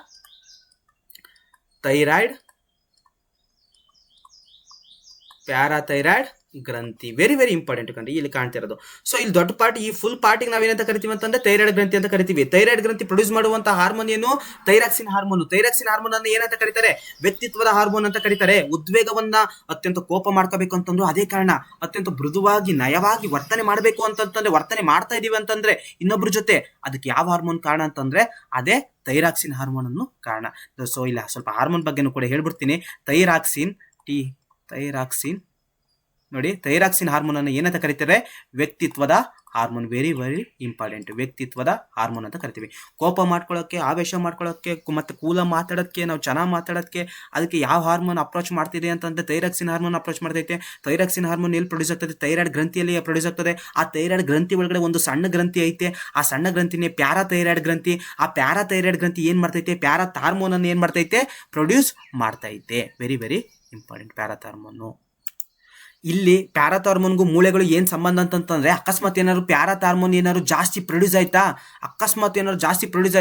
ಮೂಳೆಗಳಲ್ಲಿ ಏನಾಗ್ತದೆ? ಕ್ಯಾಲ್ಸಿಯಂ ಪ್ರಮಾಣ ಏನಾಗ್ತದೆ? ಕಡಿಮೆ ಆಗ್ತದೆ. ಯಾವಾಗ ಪ್ಯಾರಾಥಾರ್ಮೋನು ಜಾಸ್ತಿ ಪ್ರೊಡ್ಯೂಸ್ ಆದ್ರೆ ಕ್ಯಾಲ್ಸಿಯಂ ಪ್ರಮಾಣ ಕಡಿಮೆ ಆಗ್ತದೆ. ಕ್ಯಾಲ್ಸಿಯಂ ಪ್ರಮಾಣ ಕಡಿಮೆ ಆದ್ರೆ ವಿಟಮಿನ್ ಡಿ ಕೊರತೆ ಉಂಟಾಗ್ತದೆ. ವಿಟಮಿನ್ ಡಿ ಕೊರತೆ ಉಂಟಾಯ್ತು ಅಂತಂದ್ರೆ ಮೂಳೆಗಳ ಮುರಿತಕ್ಕೆ ಕಾರಣವಾಗ್ತದೆ. ಸೊ ಹಾರ್ಮೋನು ಎಷ್ಟು ಪ್ರಮಾಣದಲ್ಲಿ ರಿಲೀಸ್ ಆಗಬೇಕು ಅಷ್ಟೇ ಪ್ರಮಾಣದಲ್ಲಿ ರಿಲೀಸ್ ಆಗಬೇಕು. ಜಾಸ್ತಿ ರಿಲೀಸ್ ಆದ್ರೂ ಕಷ್ಟ. ಈಗ ಬಿಳಿ ರಕ್ತ ಕಣಗಳು ಏನಾದ್ರು ಜಾಸ್ತಿ ರಿಲೀಸ್ ಆದ್ರೆ 1 ಕ್ಯೂಬಿಕ್ ಮಿಲಿಮೀಟರ್ ಅಲ್ಲಿ 7,000 ಮಾತ್ರ ಇರಬೇಕು. ಬಟ್ 10,000ಕ್ಕಿಂತ ಜಾಸ್ತಿ ಇದ್ರೆ ಅಲ್ಲೇನಾಗ್ತದೆ ಬ್ಲಡ್ ಕ್ಯಾನ್ಸರ್ ಅಂತ ಬರುತ್ತೆ. ಸೊ ಲುಕೇಮಿಯಾ ಅಂತಾನು ಕೂಡ ಸಾಮಾನ್ಯವಾಗಿ ಕರಿತೀವಿ. ಅದೇ ತರ ಇಲ್ಲೇನು ಈ ಗ್ಲ್ಯಾಂಡ್ಸ್ಗಳಲ್ಲಿ ಪ್ಯಾರಾಥಾರ್ಮೋನ್ ಏನೋ ಜಾಸ್ತಿ ರಿಲೀಸ್ ಆಯಿತು ಅಂತಂದ್ರೆ ಕ್ಯಾಲ್ಸಿಯಂ ಪ್ರಮಾಣ ಏನಾಗ್ತದೆ, ಕಡಿಮೆ ಆಗ್ತದೆ. ಆವಾಗ ಮೂಳೆಗಳಿಗೆ ಸಂಬಂಧಪಟ್ಟಂತಹ ಕಾಯಿಲೆ ಬರ್ತದೆ. ಇದು ಪ್ಯಾರಾಥಾರ್ಮೋನ್ಗೆ ಸಂಬಂಧಪಟ್ಟಿರುವಂತಹ ಮಾಹಿತಿ. ನೆಕ್ಸ್ಟ್ ಸ್ಲೈಡಿಗೆ ಹೋಗೋಣ ಬನ್ನಿ. ಎಸ್, ಇಷ್ಟೊತ್ತು ನಾನು ಏನು ಮಾಡಿದೆ ಅಂತಂದ್ರೆ ಕಶೇರುಕಗಳಿಗೆ ಸಂಬಂಧಪಟ್ಟಂತ ಮಾಹಿತಿಯನ್ನು ಕೊಟ್ಟೆ. ಇವಾಗ ನಾನು ಏನು ಮಾಡ್ತಾ ಇದ್ದೀನಿ ಅಂತಂದ್ರೆ ಅಕಶೇರುಕಗಳಿಗೆ ಸಂಬಂಧಪಟ್ಟಿರುವಂತಹ ಮಾಹಿತಿಯನ್ನು ಕೊಡ್ತಾ ಇದ್ದೀನಿ. ಅಕಶೇರುಕಗಳಲ್ಲಿ ನೋಡಿ, ಬೆನ್ನು ಮೂಳೆ ಇಲ್ಲದೇ ಇರುವಂತಹ ಜೀವಿಗಳಿಗೆ ನಾವೇನಂತ ಕರಿತೀವಿ, ಅಕಶೇರುಕಗಳು ಅಂತ ಕರಿತೀವಿ. ಸೊ ಸಾಮಾನ್ಯವಾಗಿ ಅದರಲ್ಲಿ ವಿಧಗಳು ಬಂತಂದ್ರೆ 9 ವಿಧಗಳು ಬರ್ತವೆ. ಎಷ್ಟು ವಿಧಗಳು ಬರ್ತದೆ? 9 ವಿಧಗಳು. ನಾನು ಏನಕ್ಕೆ ಸಿಂಪಲ್ ಆಗಿ ಇದನ್ನು ಹಾಕಿದ್ದೀನಿ ಅಂತಂದ್ರೆ, ಇಷ್ಟೊತ್ತು ನಾನು ಮೂಳೆ ಇರೋದ್ರ ಬಗ್ಗೆ ಮಾತಾಡಿದೆ, ಇವಾಗ ನಾನು ಮೂಳೆ ಇಲ್ಲದೆ ಇರೋದ್ರ ಬಗ್ಗೆ ಸ್ವಲ್ಪ ಮಾತಾಡೋಣ ಅಂದ್ಬಿಟ್ಟು ನಾನು ಏನು ಮಾಡಿದ್ದೀನಿ, ಈ ಟಾಪಿಕ್ ಅನ್ನ ತಗೊಂಡಿದ್ದೀನಿ. ಇದೇ ಲಾಸ್ಟ್ ಟಾಪಿಕ್ ಇದಕ್ಕೆ ಸಂಬಂಧಪಟ್ಟಂತೆ. ನೋಡಿ, ಅದರಲ್ಲಿ ವಲಯವಂತಗಳು, ಮೃದ್ವಂಗಿಗಳು, ಸಂಧಿಪದಿಗಳು, ದುಂಡು ಹುಳುಗಳು ಅಂತ ಬರ್ತದೆ. ಅದರಲ್ಲಿ ವಲಯವಂತಗಳನ್ನ ಇಂಗ್ಲಿಷಲ್ಲಿ ಅನೆಲಿಡ ಅಂತ ಕರೆದ್ರೆ, ನೋಡಿ ಮೃದ್ವಂಗಿಗಳನ್ನು ಮೊಲಸ್ಕ, ಸಂಧಿಪದಿಗಳನ್ನ ಆರ್ಥ್ರೋಪೋಡಾನ್ಸ್ ಅಂತ ಕರೆದ್ರೆ, ದುಂಡು ಹುಳುಗಳನ್ನ ನಾವೇನಂತ ಕರಿತೀವಿ, ನೆಮಾಟೋಡರ್ಸ್ ಅಂತ ಕರಿತೀವಿ. ಸೊ ಇಲ್ಲಿ ನೋಡಿ, ವಲಯವಂತಗಳಿಗೆ ನಾವು ಬೆಸ್ಟ್ ಎಕ್ಸಾಂಪಲ್ ನಾವು ಕೊಡ್ಬೋದು. ಅನೆಲಿಡನ್ಗೆ ಬೆಸ್ಟ್ ಎಕ್ಸಾಂಪಲ್ ಏನು? ಅರ್ಥ್ವರ್ಮ್. ಏನೋ ಅರ್ಥ್ವರ್ಮ್ ಅಂದ್ರೇನು? ಎರೆ ಹುಳ ಅಲ್ವಾ, ರೈತನ ಮಿತ್ರ ಅಲ್ವಾ. ಮಣ್ಣನ್ನು ಏನ್ ಮಾಡ್ತಾ ಉಡಿ ಉಡಿಯಾಗಿ ಮಾಡೋದಿಲ್ವಾ, ರೈತನ ಮಿತ್ರ ಎರೆಹುಳ. ನೆಕ್ಸ್ಟ್ ಮೃದ್ವಂಗಿಗಳು ಬಂದ್ರೆ ಮೊಲಸ್ಕ. ಏನು? ಮೃದ್ವಂಗಿಗಳನ್ನು ನಾವು ಇಂಗ್ಲಿಷಲ್ಲಿ ಮೊಲಸ್ಕ ಅಂತ ಕರಿತೀವಿ. Example snail. ಸ್ನೇಲ್ ಅಂತಂದ್ರೇನು? ಬಸವನ ಹುಳು. ಯಾವ ಹುಳು? ಬಸವನ ಹುಳು. ನೋಡಿ, ಈಗ ನಾನು ಬರಿತಾ ಇದ್ದೀನಲ್ಲ, ಇದ್ರಲ್ಲಿ ಏನಾದ್ರು ಮೂಳೆ ಆಯ್ತಾ? ಇಲ್ಲ. ಅದಕ್ಕಾಗಿ ನಾನು ಅದನ್ನು ಇನ್ವರ್ಟಿಬ್ರೇಟ್ಸ್ ಅಂತ ಬರ್ದಿರೋದು, ಅಕಶೇರುಕಗಳು ಅಂತ ಬರ್ದಿರೋದು. ನೆಕ್ಸ್ಟ್ ಸಂಧಿ ಪದಿಗಳು. ಸಂಧಿ ಪದಿಗಳು. ನೆಕ್ಸ್ಟ್ ಇದಕ್ಕೆ ಆರ್ಥ್ರೋಪೋಡಸ್ ಅಂತ ಕರಿತೀವಿ. Example insects. ಇನ್ಸೆಕ್ಟ್ಸ್ ಅಂತಂದ್ರೇನು? ಸಾಮಾನ್ಯವಾಗಿ ಹುಳಗಳು, ಚಿಟ್ಟೆಗಳು, ಇವೆಲ್ಲವೂ ಕೂಡ ಏನಾಗ್ತದೆ, ಸಂಧಿಪದಿಗಳಿಗೆ ಸೇರ್ಕೊಳ್ತದೆ. ನೆಕ್ಸ್ಟ್ ದುಂಡು ಹುಳುಗಳು. ಇದನ್ನ ನೆಮಟೋಡ ಅಂತ ಕರಿತೀವಿ. ಅಂದ್ರೆ ದುಂಡು ಅಂತಂದ್ರೆ ರೌಂಡ್ ವರ್ಮ್ ಅಂತಾನು ಕೂಡ ಸಾಮಾನ್ಯವಾಗಿ ಕರಿತೀವಿ. ರೌಂಡ್ ವರ್ಮ್ ಸಾಮಾನ್ಯವಾಗಿ ಹಂದಿಯ ತಲೆಬಡಿಯಲ್ಲಿ ಸಾಮಾನ್ಯವಾಗಿ ಕಾಣುತ್ತೆ. ಸೊ ಇದು ದುಂಡು ಹುಳುಗಳಿಗೆ ಸಂಬಂಧಪಟ್ಟಿರುವಂತದ್ದು. ನೆಕ್ಸ್ಟ್ ದುಂಡು ಹುಳು ಅಂತಂತಂದ್ರೆ ಇವೆಲ್ಲವೂ ಕೂಡ ಅಕಶೇರುಕಗಳಿಗೆ ಸಂಬಂಧಪಟ್ಟಿರುವಂತಹ ಮಾಹಿತಿ. ಅಂದ್ರೆ ಈ ಟಾಪಿಕ್ ಸಂಬಂಧಪಟ್ಟಂತೆ 9 ಬರ್ತದೆ ಅಂತ ಹೇಳಿದೀನಿ, 9 ವಿಧ ಬರ್ತದೆ ಅಂತ ಹೇಳಿದೀನಿ.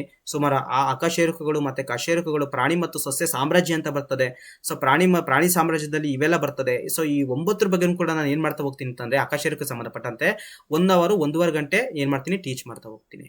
ಸೊ ಅಷ್ಟೇ ಅಲ್ಲ, ಇನ್ನ ಈ ಬ್ಲಡ್ ಸರ್ಕ್ಯುಲೇಟರಿ ಸಿಸ್ಟಮ್ ಅಂತ ಇದೆ. ಸೊ ಅದನ್ನು ಕೂಡ ನಾನು ನೆಕ್ಸ್ಟ್ ತರಗತಿಯಲ್ಲಿ ಹೇಳ್ತಾ ಹೋಗ್ತೀನಿ. ಸೊ ಈ ವಿಡಿಯೋ ನೋಡಿ, ಈ ವಿಡಿಯೋ ಏನಾದ್ರು ನಿಮಗೆ ಇಷ್ಟ ಆಗಿದ್ರೆ ಈಗಲೇ ಸಬ್ಸ್ಕ್ರೈಬ್ ಆಗಿ ಅಂತ ಹೇಳ್ತಾ ನಾನು ಇಲ್ಲಿಗೆ ಈ ಕ್ಲಾಸನ್ನು ಮುಗಿಸ್ತಾ ಇದ್ದೀನಿ. ಅಕಸ್ಮಾತ್ ಏನಾದರೂ ನಿಮಗೆ ಇಷ್ಟ ಆಗಿಲ್ಲ ಅಂತಂತಂದ್ರೆ ಅದನ್ನ ಕಮೆಂಟ್ ಮೂಲಕ ತಿಳಿಸಿ. ಅಕಸ್ಮಾತ್ ಏನಾದ್ರು ಈ ರೀತಿ ನೀವೇನಾದ್ರು ಪರಿವರ್ತನೆ ಮಾಡ್ಕೋಬೇಕು ಸರ್, ಈ ರೀತಿ ನೀವು ಟೀಚ್ ಮಾಡಬೇಕಾಗಿತ್ತು, ಏನಾದ್ರು ಬೇರೆ ಥರ ಹೇಳಿ ಅಂತಂತಂದರೆ ನಾನು ಅದೇ ಥರ ಮಾಡೋಕ್ಕೆ ನಾನು ಇಷ್ಟಪಡ್ತೀನಿ, ನಾನು ಪ್ರಯತ್ನವನ್ನು ಪಡ್ತೀನಿ ಅಂತ ಹೇಳ್ತಾ ನಾನು ಇಲ್ಲಿಗೆ ಈ ಟಾಪಿಕ್ ಮಾನವನ ಅಸ್ಥಿ ಪಂಜರ ಬಗ್ಗೆ ನಾನು ಇವಾಗ ಮುಗಿಸಿದ್ದೀನಿ. ಆಲ್ಮೋಸ್ಟ್ ಚಿತ್ರಗಳ ಸಮೇತ ನಾನು ಏನು ಮಾಡಿದ್ದೀನಿ ಅಂತಂತಂದರೆ ಮುಗಿಸಿದ್ದೀನಿ. ಸೊ ಹಾಗಾಗಿ ಇಲ್ಲಿಗೆ ಈ ಕ್ಲಾಸನ್ನು ಮುಗಿಸ್ತಾ ಇದ್ದೀನಿ. ಎಲ್ಲರಿಗೂ ಬಾಯ್ ಬಾಯ್, ಟೇಕ್ ಕೇರ್.